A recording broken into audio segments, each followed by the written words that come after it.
Jejak di balik kabut. Karya Singgi Hadi Mintarja. Jilid 4.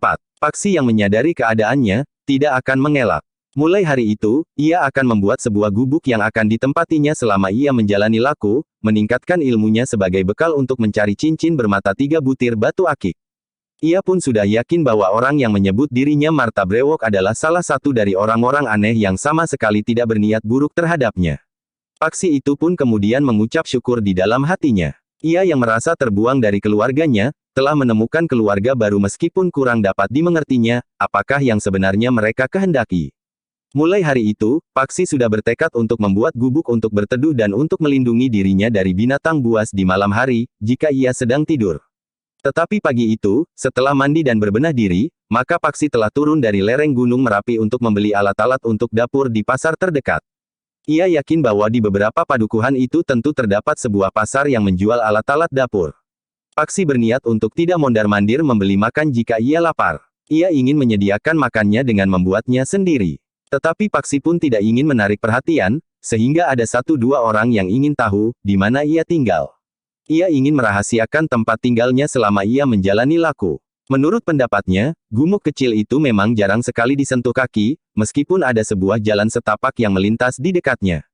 Karena itu, maka Paksi harus berhati-hati. Ia tidak dapat membeli semua keperluannya sekaligus meskipun ia mempunyai uang. Ia harus membeli sedikit demi sedikit. Bahkan jika mungkin di tempat yang berbeda. Di hari pertama, Paksi telah membeli kebutuhan-kebutuhan terpentingnya.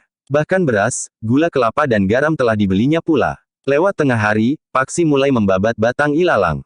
Batang ilalang itu akan dikeringkannya. Kemudian ilalang kering itu akan dibuatnya sebagai atap gubuknya kelak. Mudah-mudahan hujan tidak segera turun, berkata Paksi di dalam hatinya. Tetapi apapun yang terjadi, Paksi sudah siap untuk menghadapinya. Bahkan seandainya ia harus kehujanan sehari semalam. Tetapi sebelum Paksi menyelesaikan gubuknya, ia telah menemukan sebuah lekuk yang agak dalam di dinding batu padas yang agak tinggi. Jika hujan turun, ia dapat berteduh di dalam lekuk yang agak dalam itu, meskipun mungkin tiris air akan menggapainya. Seperti yang dikatakan oleh Ki Marta Brewok, maka di tempat itu memang banyak terdapat ular. Ketika Paksi sedang menebas batang ilalang, maka kakinya telah menginjak seekor ular berleher merah seperti bara. Dengan marah ular itu mematuk tumit Paksi yang terkejut sambil meloncat. Tetapi untunglah bahwa Paksi telah menelan obat penawar racun, sehingga ular yang terhitung berbisa itu tidak membunuhnya. Di sore hari Paksi beristirahat. Ia sudah menyediakan berbagai macam alat dapur. Tetapi ketika ia akan menanak nasi, ia menjadi ragu-ragu. Asapnya akan dapat mengundang perhatian. Karena itu, Paksi telah menunda niatnya. Ia menunggu malam menjadi gelap. Asapnya akan tersamar di dalam gelapnya malam, sedang api yang dinyalakannya akan terlindung oleh gumuk kecil dan batu-batu padas yang terdapat di sekitarnya. Untunglah bahwa ketika ia turun ke pasar dan membeli barang-barang terpenting yang diperlukan, ia juga membeli beberapa potong makanan. Hari itu, Paksi telah menggelar tebasan batang ilalang cukup banyak. Paksi memperkirakan batang ilalang itu cukup untuk dibuat atap gubuknya. Ketika matahari kemudian turun menyusup di balik punggung gunung, Paksi telah berendam di aliran air yang tidak begitu deras. Sambil mandi Paksi telah mencuci pakaiannya yang penuh dengan gelugut alang-alang. Tetapi Paksi sudah membeli sepengadek pakaian baru ketika ia turun ke pasar, sehingga Paksi sudah mempunyai ganti jika sepengadek pakaian yang melekat di badannya itu dicuci dan dijemur. Ketika kemudian malam turun, Paksi mulai menyalakan api. Dengan batu titikan dan sejumput ampul gelugul aren, Paksi membuat api. Tetapi asap yang mengepul memang tidak lagi menarik perhatian. Selain untuk menanak nasi dan merebus air, api itu juga menghangatkan tubuh Paksi. Sambil duduk di depan perapian, Paksi menunggu Ki Marta Brewok yang belum juga nampak batang hidungnya. Orang itu ternyata tidak sekedar pergi ke parit di sebelah. Tetapi ia telah pergi sehari penuh. Namun ketika air mulai mendidih, Paksi terkejut. Ia mendengar langkah seseorang mendekat. Kemudian ia mendengar orang itu terbatuk-batuk kecil. Ki Marta Brewok, berkata Paksi di dalam hatinya. Sebenarnya lah orang yang datang itu Ki Marta Brewok. Demikian ia berdiri beberapa langkah dari perapian itu, maka terdengar suaranya, apa yang sudah kau lakukan sehari ini? Turun ke pasar, membeli beberapa peralatan terpenting, persediaan bahan pangan dan lewat tengah hari membabat batang ilalang untuk dikeringkan. Ki Marta Brewok yang kemudian duduk di samping Paksi di depan perapian itu berkata, sesudah kau selesai, kita akan mulai berlatih. Paksi mengangguk kecil sambil menjawab, baik, Ki Marta. Aku akan menunggu sampai nasimu masak.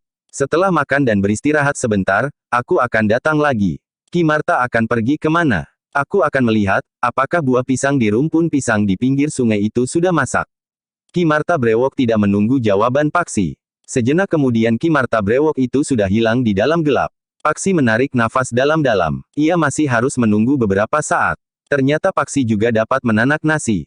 Meskipun nasinya terlalu lemas karena Paksi memberi air terlalu banyak. Meskipun demikian, ketika nasi itu disenduk, asapnya membuat perut Paksi menjadi terasa lapar. Sambil menunggu Ki Marta Brewok, Paksi pun kemudian makan nasi lemas dengan garam. Di dinginnya udara lereng gunung, nasi hangat dan garam itu terasa betapa nikmatnya. Apalagi perut Paksi yang memang sedang lapar. Sehingga karena itu, maka Paksi pun makan agak terlalu banyak. Tetapi sebelum Paksi selesai makan, Ki Marta Brewok pun telah datang sambil memanggul setandan pisang koja yang sebagian telah masak. Aku juga lapar, berkata Ki Marta Brewok. Namun kemudian ia pun bertanya, kau makan dengan apa? Garam, jawab Paksi. Nasi dan garam kurang memenuhi kebutuhan tubuhmu. Kau akan berlatih dan mengerahkan tenaga cukup banyak. Lain kali kau dapat mencari ikan di sungai itu atau berburu ayam hutan atau berburu kijang di hutan itu. Paksi mengangguk-angguk. Tetapi ia tidak segera dapat membayangkan dengan apa ia berburu ayam hutan atau bahkan kijang. Ki Marta Brewok agaknya melihat kebimbangan di wajah Paksi. Karena itu, maka ia pun berkata, Paksi. Di sisi padang perdu ini terdapat serumpun besar pring cendani. Kau dapat memilih batang-batang bambu yang lurus untuk membuat lembing. Kau dapat berlatih melontarkan lembing dengan baik. Berlatih membidik sasaran dan berlatih merunduk dengan diam-diam di saat kijang minum di tepian. Paksi mengangguk-angguk. Ternyata ia mempunyai banyak kegiatan yang dapat dilakukannya di siang hari di samping menyiapkan gubuknya. Dalam pada itu, Ki Marta Brewok pun telah makan pula. Seperti Paksi ia pun makan nasi hanya dengan garam. Namun kemudian ia berkata, makanlah pisang itu. Buah-buahan seperti juga sayuran, sangat baik bagi perkembangan tubuhmu yang sedang tumbuh. Apalagi jika kita sudah mulai berlatih. Di pinggir hutan itu terdapat pepohonan yang daunnya dapat kau petik. Aku melihat beberapa batang pohon kates gerandel dan kates jingga. Aku juga melihat pohon melinjo yang dapat kau petik buahnya dan daunnya. Di tepian terhampar tanaman kangkung tanpa ada yang menanam. Kau dapat memetik seberapa kau butuhkan. Paksi mengangguk-angguk. Ternyata di sekitarnya banyak bahan yang dapat dimakannya serta memenuhi kebutuhan tubuhnya. Demikianlah, setelah mereka beristirahat sesudah makan, maka Ki Marta Brewok pun berkata, marilah. Kita bersiap-siap untuk berlatih. Kita baru akan memanaskan tubuh kita dan mencoba untuk mencari jalan terbaik agar tidak terjadi pertentangan di dalam tubuhmu, karena pada dasarnya kau sudah mempunyai kemampuan olah kanuragan. Paksi mengangguk kecil. Katanya, aku sudah siap, Ki Marta. Simpanlah nasimu yang tersisa. Mungkin besok pagi-pagi kau merasa lapar. Besok di dini hari aku akan menanak lagi untuk makan di siang hari, jawab Paksi. Ki Marta Brewok tersenyum. Katanya, kau tidak mau membuat perapian di siang hari. Paksi pun mengangguk kecil. Jangan pernah melupakan menelan obat yang aku berikan untuk menawarkan racun, berkata Ki Marta Brewok. Iya, Ki Marta, aku memang sudah dipatuk ular hari ini. Nah, karena itu berhati-hatilah. Demikianlah, beberapa saat kemudian, Ki Marta Brewok telah mengajak Paksi untuk berlatih. Mereka berdiri di tempat terbuka. Di bawah silirnya angin pegunungan di malam hari, serta dinginnya udara yang basah. Beberapa saat lamanya, keduanya memanaskan tubuh mereka dengan gerakan-gerakan yang ringan. Semakin lama semakin cepat, sehingga terasa darah mereka menjadi hangat. Seperti yang dikatakan, maka Ki Marta Brewok tidak langsung menuntun Paksi mengikuti ajaran-ajaran baru menurut cara Ki Marta Brewok. Ki Marta Brewok masih ingin melihat landasan yang sudah terbentuk di dalam diri Paksi, sehingga tidak akan terjadi saling menarik atau saling mendesak di dalam tubuh anak muda itu, jika Ki Marta Brewok kemudian memberikan tuntunan olah kanuragan. Nampaknya Ki Marta Brewok cukup berhati-hati. Paksi yang akan mengemban tugas yang penting itu, agaknya benar-benar dipersiapkannya dengan sungguh-sungguh.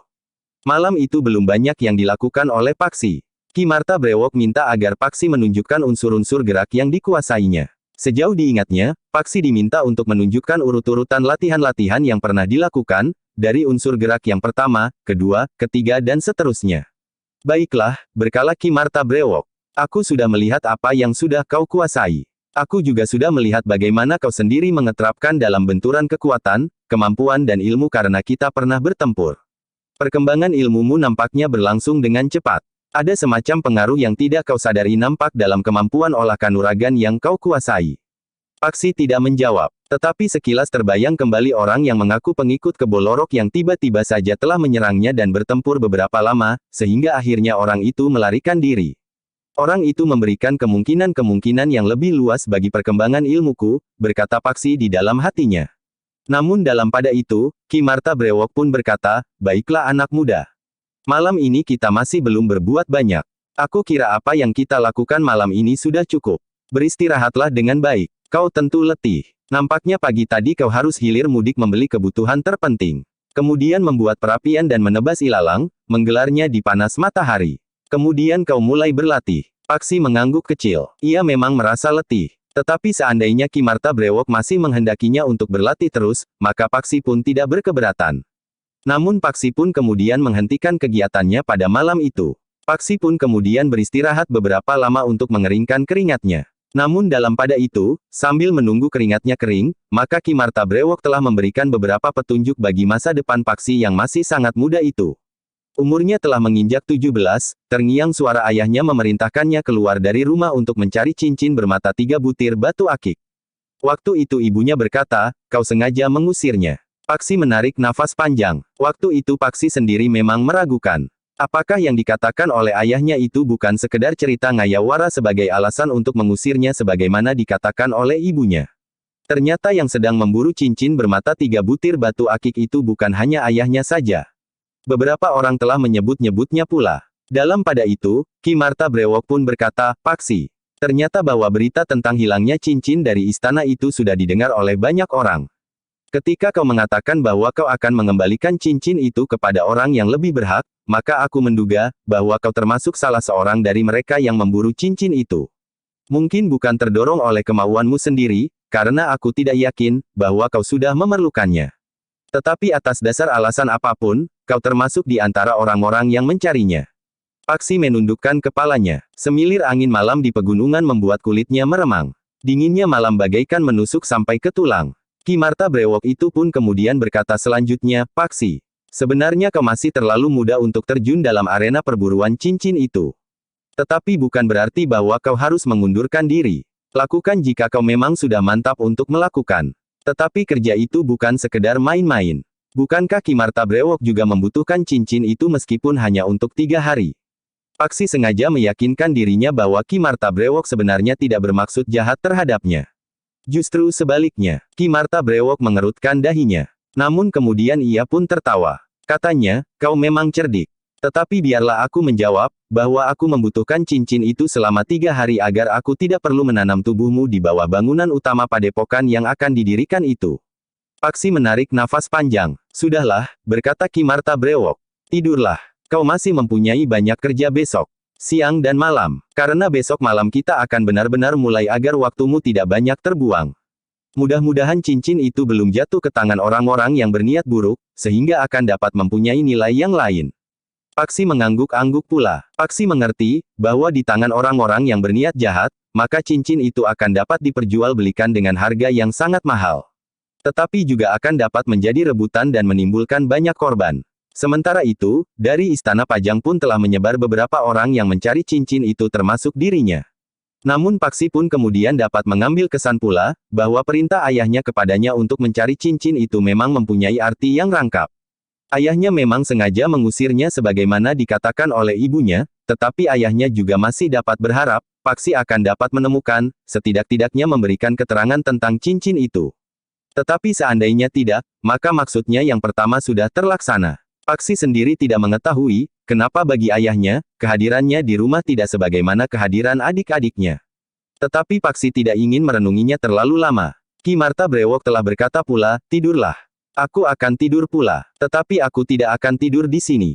Ki Marta Brewok tidak menunggu jawaban Paksi. Sejenak kemudian orang itu telah hilang di dalam kegelapan. Paksi yang memang merasa letih itu pun kemudian telah berbaring pula. Malam memang terasa dingin, tetapi Paksi tidak ingin membuat perapian lagi. Diselimutinya tubuhnya dengan kain panjangnya sampai ke telinga. Pagi-pagi sekali Paksi sudah bangun. Ketika gelap malam masih tersisa, Paksi menyalakan api dan menanak nasi. Kemudian, dibenahinya dirinya menjelang matahari yang mulai membayangkan cahayanya di langit. Sejak Paksi bangun dari tidurnya, ia sudah tidak lagi melihat Ki Marta Brewok. Nampaknya Ki Marta Brewok tidak singgah lagi di tempat. Paksi akan membuat gubuknya. Paksi mulai mengerti bahwa Ki Marta Brewok tidak mau menemuinya di siang hari. Tentu ada sebabnya, berkata Paksi di dalam hatinya. Pagi itu Paksi harus turun lagi untuk membeli kebutuhan-kebutuhannya, terutama untuk melengkapi alat dapurnya serta bahan pangan. Tetapi seperti hari sebelumnya, Paksi berusaha untuk tidak menarik perhatian orang lain. Karena itu, maka ia tidak membeli semua kebutuhannya sekaligus, dan bahkan di tempat yang berbeda-beda. Hari itu, Paksi mulai menebang beberapa batang pohon yang diperlukan. Paksi tidak menebang pohon-pohon besar. Tetapi ia memilih pohon-pohon kecil yang batangnya lurus untuk membuat tiang-tiang gubuknya. Sementara itu, dahan dan ranting-rantingnya dapat dikeringkan untuk dijadikan kayu bakar. Ternyata Paksi merasa lebih mantap membuat gubuk dengan tiang-tiang kayu daripada bambu. Meskipun demikian, Paksi kemudian juga telah memotong beberapa puluh batang bambu. Dibelahnya batang-batang bambu itu untuk membuat dinding gubuknya. Belahan-belahan bambu itu kelak akan ditatanya berjajar tegak pada tulang-tulang gubuknya. Paksi tidak tergesa-gesa mendirikan gubuknya. Ia menunggu kayu dan bambu-bambu itu agak kering. Sementara itu, Paksi menyiapkan tali-tali bambu untuk mengikat tulang-tulang gubuknya itu. Demikianlah, dari hari ke hari, Paksi telah bekerja keras. Sementara itu, di malam hari, Ki Marta Brewok tiba-tiba saja telah muncul. Ikut makan nasi hangat dan kemudian melakukan latihan-latihan yang semakin lama menjadi semakin berat. Tetapi Paksi sama sekali tidak merasa akan kekuatan yang saling mendesak dan mendorong di dalam dirinya.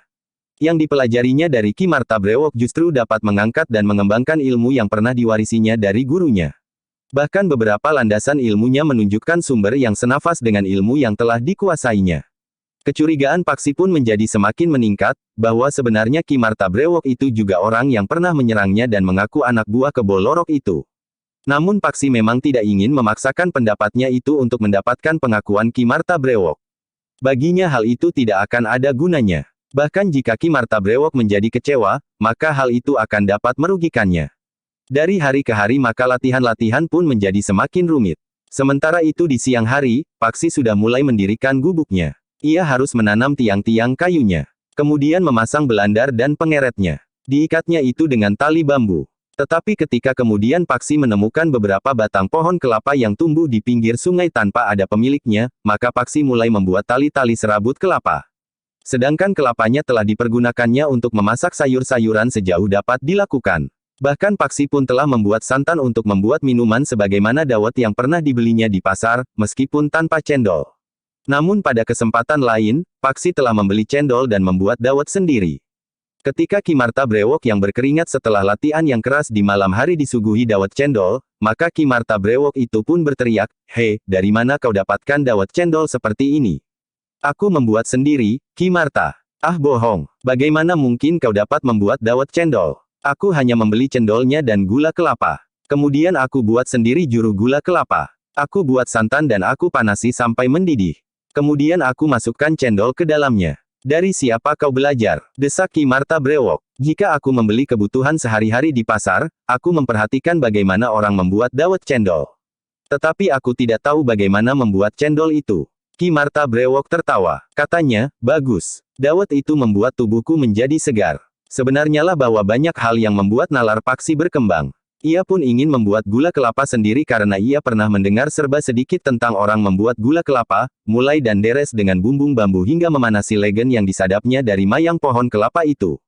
Ternyata Ki Marta Brewok mendorongnya untuk melakukannya. Bahkan ia memberikan beberapa petunjuk kepada Paksi, bagaimana ia menyadap legen, dan bagaimana ia memanasinya hingga menjadi gula kelapa dan kemudian dicetak dengan tempurung kelapa pula. Sebenarnya lah bahwa Paksi menjadi seorang yang memiliki berbagai macam kepandaian selain peningkatan kemampuan olah kanuragan. Demikianlah maka kerja Paksi pun menjadi semakin berat. Ketika gubuknya sudah berdiri, ia merasa bahwa kerja akan berkurang. Di siang hari ia dapat beristirahat untuk memusatkan tenaganya dalam latihan-latihan di malam hari. Namun ternyata tidak. Di siang hari ada saja kesibukannya. Ki Marta Brewok menuntut agar Paksi memiliki kemampuan mempergunakan senjata lontar, sehingga Paksi pun harus berlatih sendiri mempergunakan anak panah dengan busurnya, serta lembing. Dengan sedikit pengetahuan dasar serta petunjuk-petunjuk Ki Marta Brewok, Paksi mempertajam kemampuan bidiknya. Ia membuat orang-orangan yang dipergunakan sebagai sasaran anak panahnya. Namun kemudian ia mulai membidik apa saja. Pangkal ranting-ranting pepohonan, batang perdu dan lekuk-lekuk batu padas. Ketika kemampuan bidiknya menjadi semakin meningkat, maka Paksi mulai membidik sasaran yang bergerak. Bukan saja dengan anak panah, tetapi juga dengan lembing yang dibuatnya dari pring cendani. Busur, anak panah dan lembing Paksi sangat sederhana karena dibuatnya sendiri. Tetapi dengan alat-alat yang sederhana itu Paksi benar-benar telah meningkatkan kemampuannya. Dengan anak panah dan busurnya, Paksi telah mampu mengenai sasaran yang bergerak.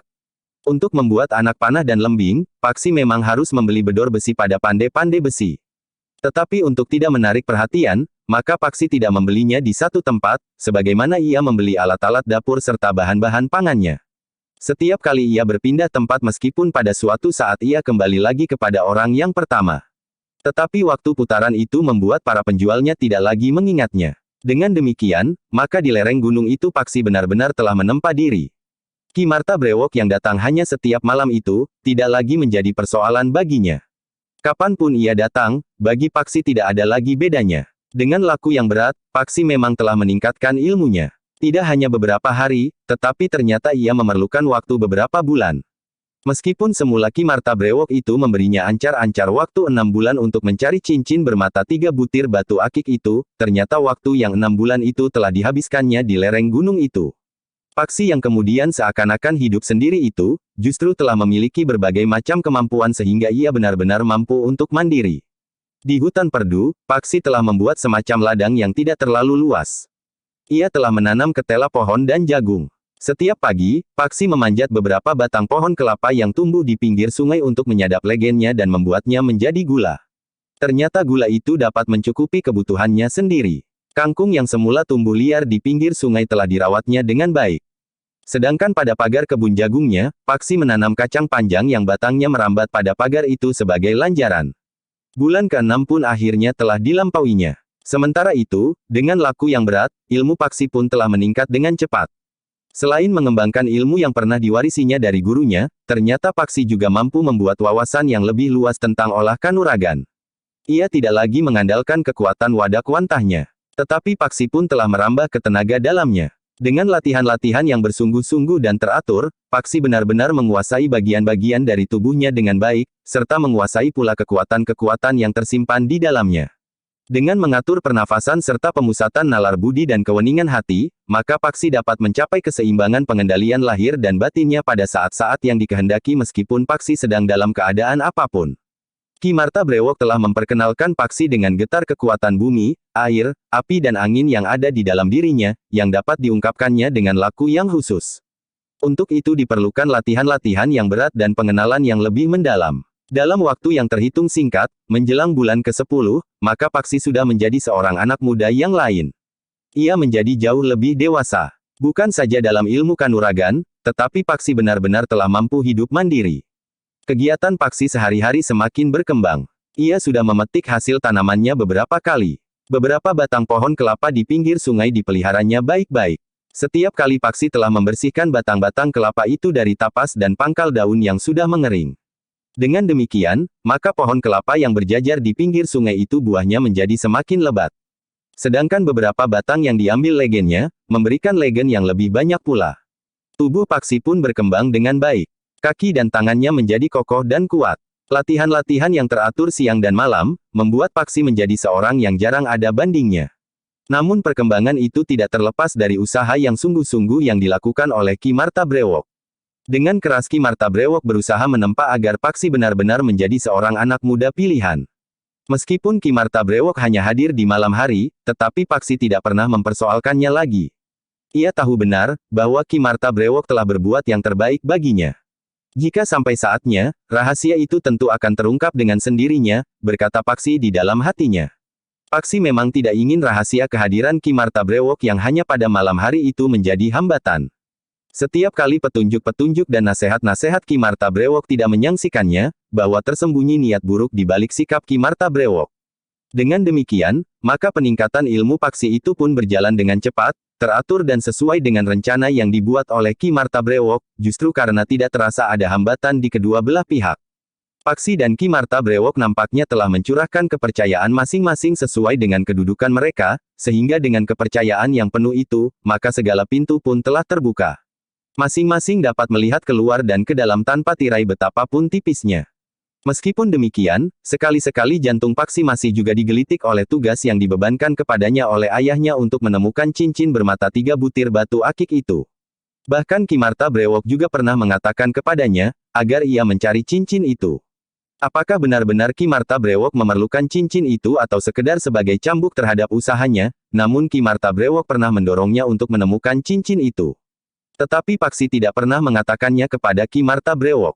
Paksi yakin, bahwa Kimarta Brewok tidak melupakan tugas yang dipikulnya. Karena itu, jika Kimarta Brewok masih belum mengatakan kepadanya tentang cincin itu, Paksi berniat untuk tetap berdiam diri. Seandainya Kimarta Brewok sengaja menahan aku di sini agar aku tidak terlibat dalam perburuan cincin itu, aku tidak akan menyesal, berkata Paksi di dalam hatinya. Di sini aku sudah mendapatkan sesuatu yang sangat berharga. Namun seakan-akan Kimarta Brewok mengetahui isi hati Paksi tentang cincin itu. Karena itu, ketika pedut yang tebal menyelimuti lereng gunung itu di malam hari, Kimarta Brewok yang sedang beristirahat sambil meneguk wedang sere yang hangat berkata, kita hentikan latihan malam ini. Kita sudah cukup banyak memeras keringat. Sementara itu kabut menjadi semakin tebal. Sebenarnya saat-saat seperti ini merupakan saat yang baik untuk melatih ketajaman penglihatan dan panggraita, tetapi kau sudah sering melakukannya dan kesempatan untuk melakukannya masih banyak. Besok atau lusa, ampak-ampak akan turun lagi, sehingga dengan penglihatan mata kewadagan, kita tidak dapat melihat telapak tangan di depan hidung kita sendiri. Paksi mengangguk kecil. Segala sesuatunya memang terserah kepada Kimarta Brewok. Sambil duduk dan menghirup minuman hangatnya, tiba-tiba saja Kimarta Brewok itu berkata, menurut perhitunganmu, kau sudah tinggal berapa lama di sini, Paksi? Paksi mengerutkan dahinya. Kemudian jawabnya, sampai saat ini sudah memasuki bulan ke-11, Kimarta. Kimarta Brewok mengangguk-angguk. Katanya, kau sudah tertahan lebih dari 11 bulan. Tetapi menurut pendapatku, tidak akan banyak mengganggu. Sampai saat ini, cincin itu masih belum diketemukan. Sementara itu, kau sudah menambah bekal bagi tugas beratmu itu. Bahkan aku minta kau bersabar untuk 1-2 bulan lagi, sehingga kau genap setahun berada di sini. Apakah kau berkeberatan? Sama sekali tidak, jawab Paksi. Sampai kapanpun aku tidak berkeberatan. Apalagi jika cincin itu memang belum diketemukan oleh siapapun, sehingga aku masih berkesempatan untuk meneruskan tugas itu. Baiklah, jika demikian, kita akan berlatih terus di malam-malam mendatang. Di saat langit terang, di saat hujan lebat dan di saat lereng ini disaput oleh kabut yang tebal. Paksi mengangguk-angguk. Katanya, aku siap melakukan apa saja, Kimarta. Bagus. Aku memang yakin, bahwa kau akan bersedia melakukannya. Paksi mengangguk-angguk kecil. Sementara itu, Kimarta Brewok berkata, tetapi Paksi, sebaiknya kau tidak terlalu mengurung diri di gubukmu ini. Di siang hari kau dapat turun dan melihat-lihat padukuhan dan kademangan di kaki gunung ini, sehingga kau tidak sangat jauh terpisah dari kehidupan orang banyak, meskipun kau harus tetap menjaga rahasia tempat tinggalmu. Aku juga sering turun ke padukuhan Kimarta. Tetapi kau tentu langsung pergi ke pasar, membeli kebutuhan-kebutuhanmu, lalu kembali naik. Paksi mengangguk. Namun dengan landasan sikap jiwani yang telah mapan, kau tanggapi kehidupan yang lebih luas. Kau jangan menjadi kecewa bahwa ternyata di dalam kehidupan yang luas, tidak semuanya berjalan sebagaimana kau inginkan. Kau pun tidak usah kehilangan kepercayaan kepada diri sendiri, jika pada satu saat kau temui perilaku dan sikap orang-orang yang tidak sejalan dengan pola pikiranmu, sementara kau tidak kuasa untuk merubahnya. Dalam keadaan apapun kau harus tetap berpegang pada landasan pola pikir yang dewasa, sehingga kau tidak terombang-ambing oleh pusaran kehidupan di sekelilingmu. Paksi mengangguk-angguk. Kesempatan untuk mengabdi masih cukup panjang. Landasi pengabdianmu dengan penuh kesadaran atas sumber hidupmu. Paksi meresapkan pesan Kimarta Brewok itu di dalam hatinya, ia bukan saja sekedar menganggukkan kepalanya. Tetapi kata-kata itu bagaikan terpahat di dalam hatinya. Itulah sebabnya, maka Paksi menjadi semakin dekat dengan Kimarta Brewok. Bahkan Paksi seakan-akan telah melupakan bahwa di rumah ia mempunyai seorang ayah. Nah, sekarang tidurlah. Besok pagi-pagi kau sempat bangun dan menanak nasi sebelum terang, agar asap perapianmu tidak menarik perhatian orang, berkata Kimarta Brewok. Namun katanya kemudian, tetapi Paksi, sekarang kedudukanmu sudah lain dari kedudukanmu saat kau datang. Seandainya ada orang yang mengetahui bahwa kau tinggal di sini, kau tidak usah terlalu cemas. Aku dapat mengatakan kepada mereka, bahwa kau sudah lama tinggal di tempat ini. Untuk itu kau dapat membuktikannya. Kau dapat menunjukkan ladang jagungmu, ladang ketela pohonmu, kebun pisangmu dan beberapa pohon kelapa yang berderet di pinggir sungai itu. Tidak seorang pun dapat mengatakan bahwa gubukmu ini baru kemarin kau buat. Sehingga dengan demikian, maka orang-orang yang pada suatu saat menemukan kau di sini, akan mengakui bahwa kau memang berhak tinggal di sini. Paksi mengangguk-angguk. Ia mengerti hubungan keterangan Ki Marta Brewok itu dengan anjurannya untuk memasuki kembali pergaulan yang luas. Meskipun demikian, sejauh mungkin Paksi masih akan merahasiakan tempat tinggalnya. Malam itu, Paksi tidak lagi turun ke sanggar terbukanya. Paksi tidak lagi melanjutkan latihan-latihannya. Nampaknya Ki Marta Brewok ingin menyempatkan diri berbicara dengan Paksi. Namun setelah menghabiskan minumannya semangkuk penuh, Ki Marta Brewok itu pun berkata, "Sudahlah. Aku ada pekerjaan lain. Besok malam aku akan datang lagi. Besok, jika masih ada kabut, kau dapat mengasah ketajaman penglihatan dan panggraitamu meskipun menurut pendapatku, bekalmu sudah cukup memadai." Paksi mengangguk sambil menjawab, "Baik, Ki Marta. Besok aku menunggu kehadiran Ki Marta. Sementara itu, mulai besok aku akan mencoba untuk memasuki pergaulan yang lebih luas, meskipun rasa-rasanya tentu akan canggung. Mula-mula tentu Paksi, tetapi kemudian kau akan berada di dalam satu suasana yang wajar. Tetapi sekali lagi aku peringatkan bahwa yang terjadi di sebuah pergaulan yang luas, tidak semuanya berlangsung sebagaimana kau inginkan. Betapapun jantungmu bergejolak, namun kau harus menerima kenyataan itu. Meskipun demikian, kau bukan sampah yang akan hanyut dilanda arus yang keruh itu. Tetapi kau harus menjadi pilar yang dapat menjadi tempat bertaut dari yang hanyut itu." Paksi menarik nafas dalam-dalam. Pesan Ki Marta Brewok itu akan menjadi beban baginya. Tetapi ia sudah berjanji di dalam dirinya untuk melakukannya sejauh kemampuannya. Sejenak kemudian, maka Ki Marta Brewok pun telah meninggalkan gubuk Paksi yang berada di tepi hutan di lereng gunung, dilingkungi batu-batu padas. Sepeninggal Ki Marta Brewok, Paksi masih duduk merenung di dalam gubuknya yang hangat karena perapiannya. Namun kemudian, Paksi pun menyelarak pintu gubuknya dan membaringkan dirinya di atas ketepe, anyaman daun kelapa. Diselubunginya tubuhnya dengan kain panjangnya. Udara mulai terasa dingin ketika apinya kemudian padam. Dari gubuknya Paksi mendengar aum harimau di hutan yang lebat di lereng gunung itu. Tetapi harimau itu tidak pernah datang ke gubuknya. Tetapi jika harimau itu kelaparan karena gagal memburu mangsanya, entahlah, berkata Paksi di dalam dirinya. Tetapi Paksi percaya bahwa gubuknya cukup kuat untuk menahan agar seekor harimau tidak dengan mudah dapat masuk ke dalamnya. Setidak-tidaknya jika seekor harimau berusaha untuk masuk ke dalamnya, Paksi tentu sudah terbangun karenanya. Di luar sadarnya, Paksi memandang lembingnya yang disandarkannya di dinding gubuknya itu. Kemudian busur dan anak panahnya. Semuanya sederhana karena dibuatnya sendiri dari bambu dan bedor besi yang dibelinya pada pandai-pandai besi. Tetapi baginya sudah cukup memadai. Beberapa saat kemudian, maka Paksi pun telah tertidur nyenyak. Ia bermimpi bertemu dengan ibunya yang tersenyum kepadanya sambil berkata, "Kau harus menjadi anak yang baik, Paksi. Kau adalah anak sulung. Kau akan menjadi panutan adik-adikmu." Paksi tersenyum di dalam mimpinya. Ia mencium tangan ibunya sambil berkata, "Aku mohon restu, Ibu.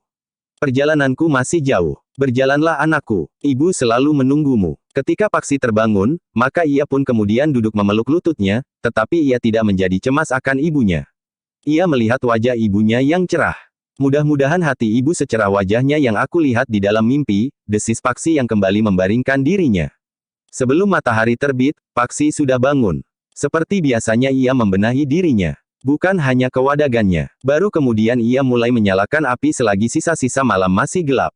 Merebus air dan menanak nasi. Paksi masih mempunyai sisa lauk yang dimasaknya kemarin ketika ia berhasil mendapatkan seekor kijang dalam sebuah perburuan yang melelahkan. Demikian matahari terbit, maka dengan membawa beberapa buah bumbung, Paksi telah memanjat beberapa batang pohon kelapa. Bukan saja untuk mendapatkan legen, tetapi dengan memanjat beberapa batang pohon kelapa, ia sudah menggerakkan tangan dan kakinya. Sehingga peluhnya mengembun di punggungnya. Setelah selesai mengambil bumbung dan memasangnya yang baru pada mayang pohon kelapa, maka Paksi pun segera membersihkan halaman gubuknya. Baru kemudian Paksi pergi untuk mandi di sungai sekaligus mencuci pakaiannya yang kotor. Paksi tidak lagi harus berendam di dalam air sambil menunggu pakaiannya kering. Tetapi ia sudah mempunyai pakaian rangkap, sehingga ia dapat membawa pakaiannya yang basah itu pulang dan menjemurnya di sebelah gubuknya. Seperti biasanya dilakukan, maka Paksi pun kemudian telah melakukan latihan-latihan kecil penguasaan tubuhnya. Tidak terlalu lama, ketika matahari naik semakin tinggi, maka Paksi tidak segera pergi ke sanggar terbukanya untuk melakukan latihan-latihan yang lebih berat. Tetapi Paksi berniat untuk turun dan memenuhi pesan Ki Marta Brewok. Ia harus mengenali kehidupan dari banyak sisi meskipun ia akan menemui dan melihat banyak hal yang akan dapat mengecewakannya. Karena itu, maka Paksi pun justru telah merapikan pakaiannya. Sebelumnya Paksi juga sudah sering turun untuk pergi ke pasar. Tetapi yang dilakukan tidak lebih dari sekedar membeli kebutuhan-kebutuhannya. Ia tidak pernah memperhatikan sisi yang lain daripada sekedar membeli dari para penjualnya. Bahkan sedikit menyembunyikan wajahnya dengan setiap kali menunduk. Orang-orang di pasar itu memang tidak pernah tertarik untuk memperhatikannya sebagaimana ia juga tidak pernah memperhatikan secara khusus orang-orang yang ada di pasar itu. Tetapi hari itu, Paksi akan berbuat lain. Ia akan memperhatikan satu kehidupan yang terjadi di pasar dan sekitarnya. Mungkin hari itu ia tidak melihat sesuatu yang menarik perhatiannya. Tetapi itu tidak apa-apa. Ia memang tidak dipesan untuk mencari-cari sisi kehidupan yang dianggapnya tidak wajar, tetapi ia justru akan melihat kehidupan seutuhnya sebagaimana yang terjadi sehari-hari. Paksi pun berjalan menuruni lereng pegunungan. Langkahnya ringan di bawah sinar matahari pagi yang cerah. Masih terdengar burung-burung berkicau di pepohonan sebagaimana selalu didengarnya setiap pagi. Jalan yang dilewati Paksi adalah jalan setapak yang menurun. Setelah beberapa lama ia berjalan, Paksi masih belum berpapasan dengan seorang pun.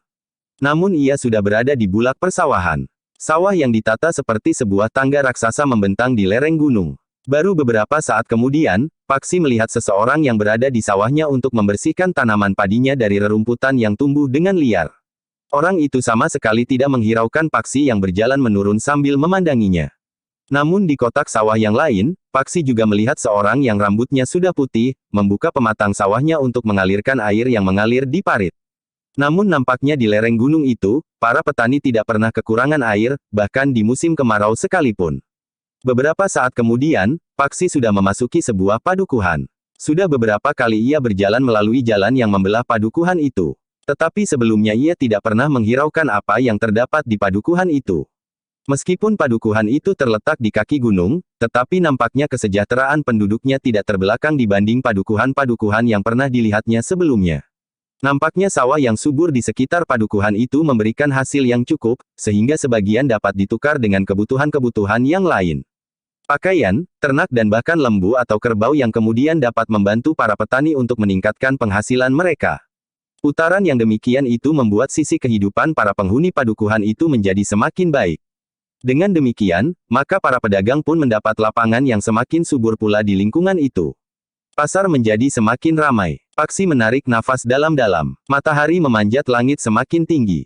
Panasnya terasa mulai menggatalkan kulit. Anak-anak yang menggembala kambing telah berada di padang rumput yang hijau. Seorang gembala yang duduk di sebuah batu yang besar meniup serulingnya. Suaranya menggetarkan udara pagi yang cerah. Paksi jarang sekali menikmati suasana pagi seperti yang dilakukannya pada waktu itu. Biasanya ia sudah berada di sanggar terbukanya sibuk dengan latihan-latihan penguasaan tubuh dan pendalaman unsur-unsur gerak yang pernah dikuasainya. Ketika ia memasuki padukuhan berikutnya setelah melewati sebuah bulak pendek, maka di sana-sini terdengar orang yang sedang menumbuk padi. Sekali-sekali terdengar lenguh lembu yang diikat di luar kandang. Tangis kanak-kanak yang minta susu ibunya terdengar di sela-sela tembang yang ngelangut. Paksi menarik nafas dalam-dalam. Hampir di setiap rumah nampak asap mengepul. Sebentar lagi, perempuan dan gadis-gadis akan pergi ke sawah membawa kiriman makan bagi suami atau ayah mereka yang bekerja dalam panasnya sinar matahari sambil berendam air berlumpur di sawah. Ketika kemudian Paksi sampai di pasar, ternyata matahari telah terlalu tinggi. Meskipun demikian, pasar masih banyak orang yang berjual beli. Suara pandai besi menempa alat-alat pertanian yang dibuatnya, masih terdengar melengking-lengking. Hari itu Paksi tidak tergesa-gesa masuk ke dalam pasar, membeli keperluannya di beberapa tempat dan dengan segera meninggalkan pasar itu. Untuk beberapa lama Paksi justru berada di luar pasar. Sambil berjongkok di pinggir jalan, di antara beberapa orang lain yang membeli rujak pace, Paksi memperhatikan orang yang lalu lalang dan hilir mudik di pintu gerbang. Seperti yang dikatakan oleh Ki Marta Brewok, bahwa tidak semua tingkah laku orang yang berada di pasar itu sesuai dengan pola yang tergambar di dalam angan-angannya. Di regol pasar itu, Paksi melihat orang yang berjalan dengan kepala tunduk. Tetapi ia pun melihat orang-orang yang berjalan dengan kepala yang tengadah. Ia melihat orang-orang yang bergeser memberi jalan kepada orang lain, tetapi ada yang dengan sengaja mendesak orang yang berpapasan dengan sikunya. Paksi pun melihat orang yang berdiri tidak jauh dari tempatnya yang terinjak kakinya oleh orang yang berdiri di sampingnya berkata sambil tersenyum, "Maaf, Kisanak. Kakiku terinjak." Orang yang menginjak kakinya itu pun dengan tergesa-gesa bergeser sambil berkata, "Maaf, Kisanak."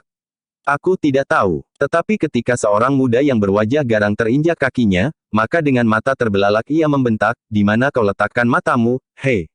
Orang yang menginjak kaki orang muda itu pun membelalakkan matanya pula, "Persetan kau. Aku kan tidak sengaja." Kedua orang itu pun kemudian saling berpandangan dengan penuh kebencian. Untunglah bahwa seorang yang berambut putih datang melerai mereka. Paksi menarik nafas dalam-dalam. Peristiwa semacam itu tidak pernah diperhatikannya sebelumnya. Ternyata bahwa banyak hal terjadi di sekitarnya di pasar itu, di tempat banyak orang bertemu. Sebelumnya Paksi juga pernah terlibat dalam sebuah keributan di pasar karena seorang laki-laki berbuat sewenang-wenang terhadap seorang perempuan untuk membela istrinya yang keras hati. Namun setelah Paksi tinggal di lereng gunung, maka Paksi justru selalu menghindari perhatian orang lain setiap ia pergi ke pasar. Akibatnya ia sendiri tidak sempat memperhatikan keadaan di sekelilingnya. Baru kemudian setelah hampir setahun ia seakan-akan hidup terpisah, meskipun tidak mutlak, maka ia harus mulai kembali menempatkan dirinya di antara pergaulan sesama. Seperti yang dikatakannya kepada Ki Marta Brewok, bahwa Paksi akan merasa canggung untuk beberapa saat.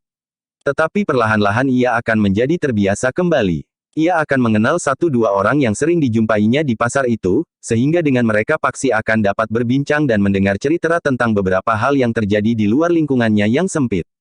Perhatian Paksi pun kemudian tertarik kepada seorang anak yang membawa sebuah keranjang mengikuti seorang perempuan yang sedang berbelanja.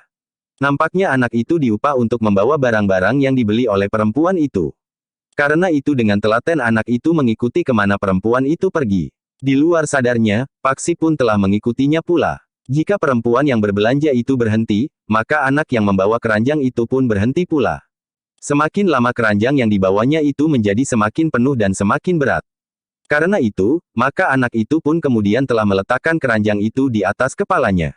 Perempuan yang berbelanja itu tidak sempat menghiraukan, bahwa anak itu kemudian menjadi gemetar karena beban yang terlalu berat di kepalanya. Paksi menjadi gelisah. Jika ia berusaha membantu anak itu, apakah tidak akan dapat timbul salah paham? Perempuan itu dapat marah kepadanya, atau justru anak itu merasa terganggu sumber penghasilannya. Untunglah, bahwa beberapa saat kemudian, perempuan yang nampaknya cukup berada itu selesai berbelanja.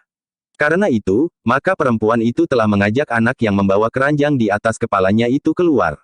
Ternyata perempuan itu berbelanja cukup banyak. Agaknya keluarganya akan mengadakan perhelatan. Karena itu, maka di luar pasar itu sudah menunggu sebuah pedati yang di dalamnya sudah terisi beberapa bakul yang berisi bermacam-macam bahan makan.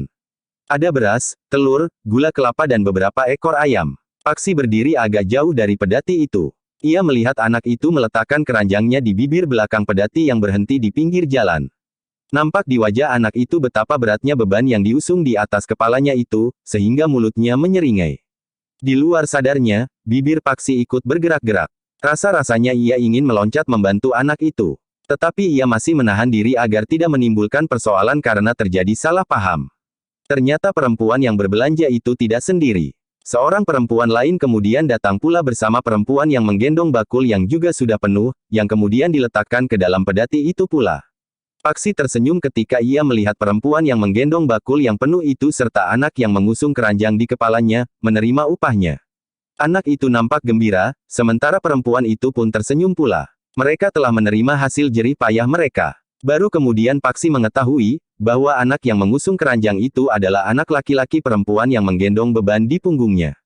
Ketika keduanya lewat di depan Paksi, Paksi mendengar sekilas mereka bercakap-cakap. Perempuan yang menggendong beban itu kemudian telah mengusap kepala anak itu sambil berkata, "Jika kau lapar, makanlah. Kau dapat membeli nasi tumpang di sudut pasar itu, Le. Simbok makan apa tidak?" bertanya anak itu. Perempuan itu tersenyum. Katanya, "Aku nanti gampang, Le. Aku akan membeli nasi sekeping saja, Mbok. Ini yang 2 keping. Bawa saja, Ngger. Jika Simbok yang membawa, nanti diminta ayahmu." Anak itu memandang ibunya dengan tatapan mata yang suram. Kecerahan wajahnya telah larut dalam keragu-raguan.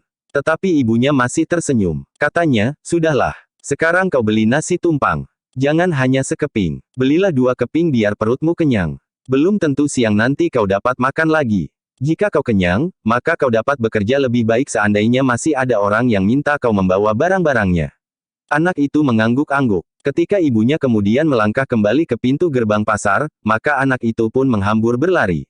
Di luar sadar pula Paksi pun melangkah ke arah anak itu berlari. Ternyata kemudian anak itu berjongkok di depan penjual nasi tumpang yang berjualan sebelah luar pasar itu. Paksi pun telah ikut berjongkok pula. Ketika anak itu membeli nasi tumpang, maka Paksi pun membeli pula. Anak itu pun kemudian menyuapi mulutnya yang kecil itu.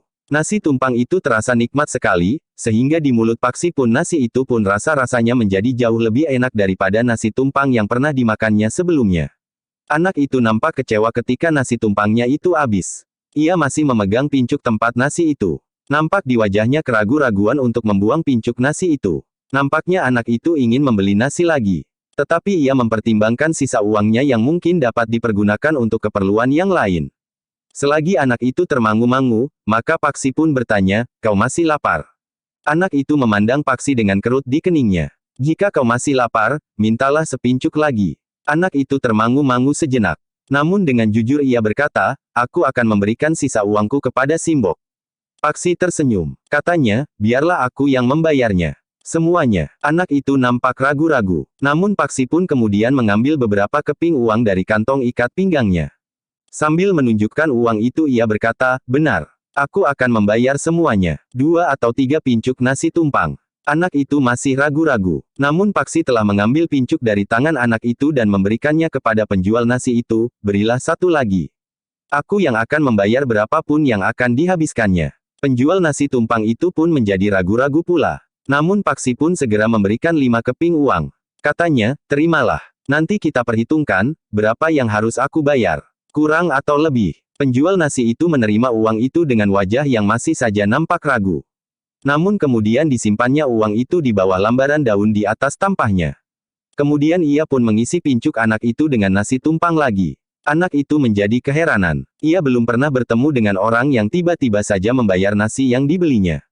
Namun sambil tersenyum Paksi berkata, "Terimalah nasi itu. Makanlah. Jangan ragu-ragu." Anak itu menerima pincuk yang telah diisi dengan nasi tumpang. Kemudian sambil sekali-sekali memandang Paksi, ia mulai menyuapi mulutnya lagi. Ketika Paksi menawarinya lagi setelah nasi yang sepincuk itu habis, anak itu menggeleng. Katanya, "Aku sudah kenyang."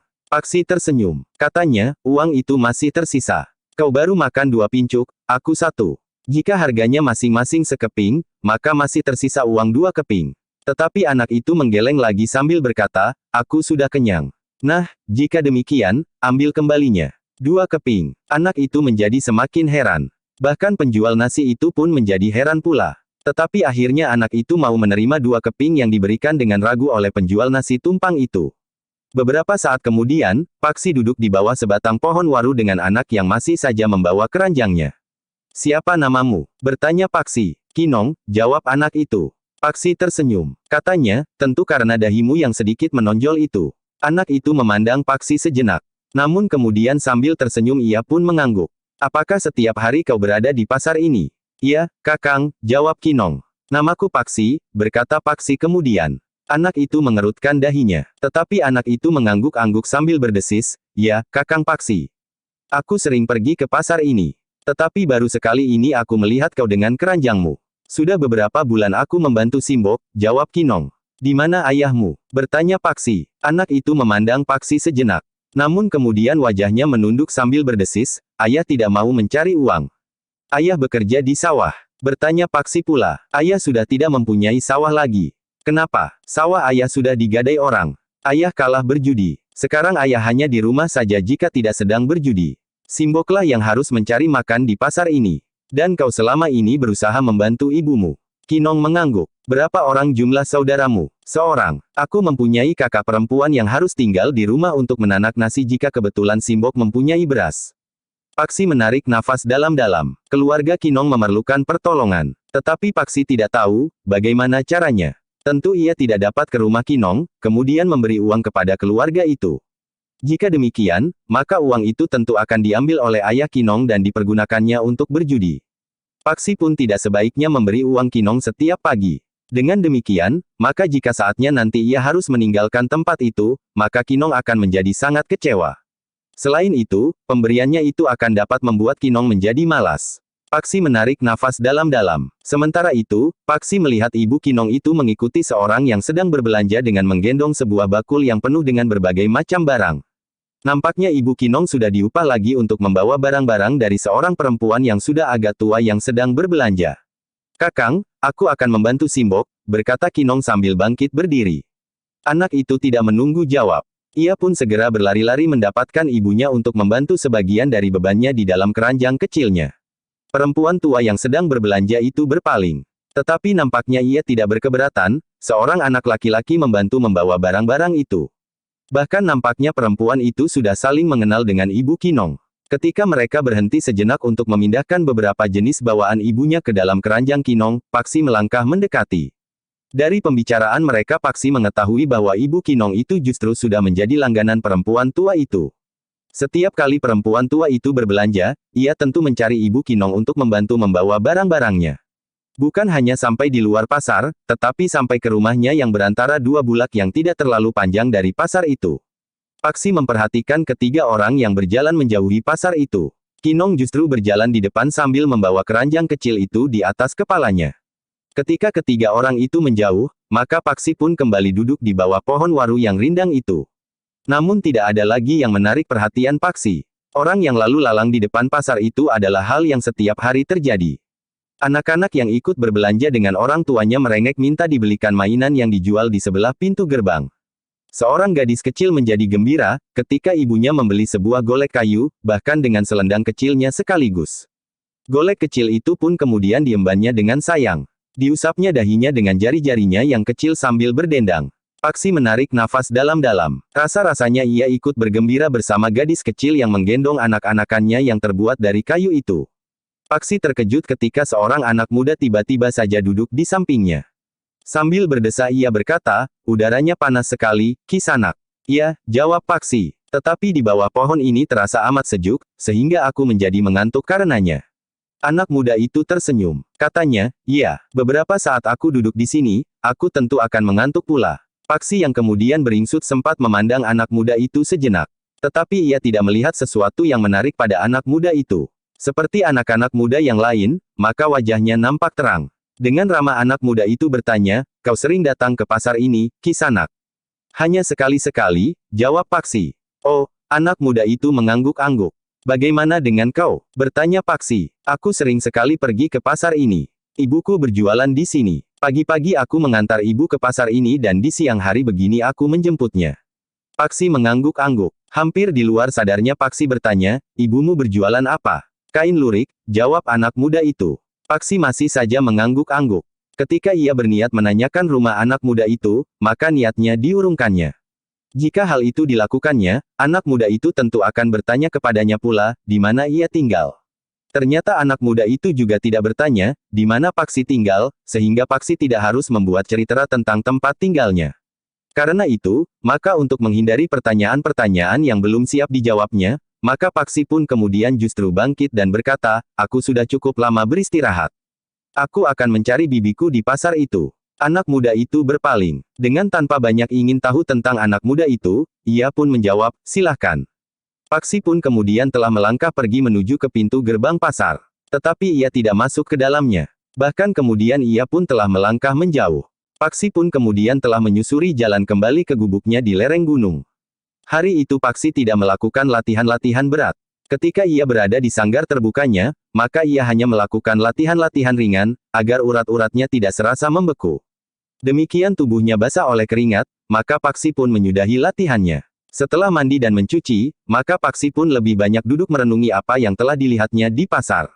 Paksi tidak dapat segera melupakan dua orang ibu dan anak yang harus bekerja keras untuk dapat mencukupi kebutuhan mereka sehari-hari, karena laki-laki yang seharusnya bertanggung jawab atas kehidupan mereka, justru telah menjadi benalu. Tetapi Paksi tidak dapat berbuat banyak. Di keesokan harinya, Paksi tidak turun dari tempatnya. Ia lebih banyak tenggelam di sanggarnya. Paksi memang berniat untuk 3 atau 4 hari sekali saja turun untuk mengamati kehidupan agar kehadirannya tidak menarik perhatian orang. Sementara Paksi masih terikat pada latihan-latihan yang harus dilakukannya sendiri tanpa Ki Marta Brewok di siang hari. Dengan latihan yang tekun dan teratur, maka kemampuan bidik Paksi pun telah berkembang dengan cepat. Bahkan Ki Marta Brewok pun merasa heran dengan kemampuan bidik Paksi. Bukan saja sasaran yang diam, tetapi sasaran yang bergerak pun mampu dikenainya dengan tepat. Demikian pula dengan kemampuannya melempar lembing. Sambil berlari kencang Paksi sanggup mengenai sebatang pisang yang ditanam beberapa langkah dari jalur larinya. Atau dengan lemparan dari jarak yang cukup jauh, dapat mengenai sebuah kelapa yang digantungkan dengan tali pada dahan pepohonan. Di samping panah dan lembing, Paksi pun berlatih untuk mempergunakan senjata yang lebih kecil. Pisau, belati dan pasir yang dapat dibuatnya sendiri. Bahkan Paksi pun memiliki kemampuan melempar sasarannya dengan kapak-kapak kecil yang dibelinya di pasar yang sering dipergunakan untuk membuat perabot rumah. Bukan untuk membelah kayu-kayu gelondong. Dengan demikian, maka kemampuan Paksi pun menjadi lengkap.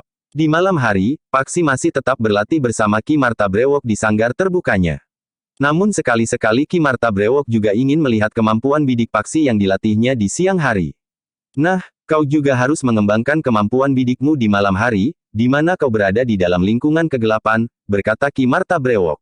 Ternyata Ki Marta Brewok tidak hanya sekedar memberikan perintah-perintah dan aba-aba saja. Mencela atau mengejek kegagalan-kegagalan Paksi. Tetapi Ki Marta Brewok telah memberikan petunjuk-petunjuk langsung serta contoh-contoh, apa yang harus dilakukan oleh Paksi. Ternyata Ki Marta Brewok sendiri mampu membidik sasaran yang berada di dalam gelap. Dengan ketajaman penglihatan serta kemampuan bidik yang sangat tinggi, Ki Marta Brewok dapat mengenai sebongkah batu padas yang dilemparkan oleh Paksi di udara. Di siang hari kau mungkin dapat melakukannya, Paksi. Tetapi kau juga harus dapat melakukannya di malam hari, karena pada suatu saat kau memerlukan untuk melakukannya di malam hari. Paksi mengangguk kecil sambil menjawab, baik, Ki Marta. Aku akan berlatih juga di malam hari. Tetapi di malam hari Paksi tidak berlatih sendiri. Ia langsung berada di bawah bimbingan Ki Marta Brewok, sehingga penglihatan Paksi menjadi semakin tajam di malam hari. Bahkan kemudian Ki Marta Brewok telah membawa Paksi di dalam laku yang khusus untuk mempertajam penglihatannya. Bukan hanya penglihatanmu, Paksi. Tetapi segenap inderamu akan dapat kau pertajam dengan laku itu. Paksi yang sudah menjalani laku apapun tidak menolak. Laku itu dimulai dari jenis makanan yang boleh dimakannya dalam jangka waktu tertentu. Selama 40 hari, Paksi harus menyusut jenis makanan yang dimakannya setiap hari. Kau hanya boleh makan 3 jenis makanan setiap hari, Paksi, berkata Ki Marta Brewok. Maksud Ki Marta, bertanya Paksi. Jika kau makan nasi dan minum air, maka kau tinggal boleh makan satu jenis lagi. Jika yang satu jenis itu garam, maka kau tidak dapat makan jenis yang lain. Kau tidak boleh makan gula atau daging untuk lauk atau sayur atau apapun.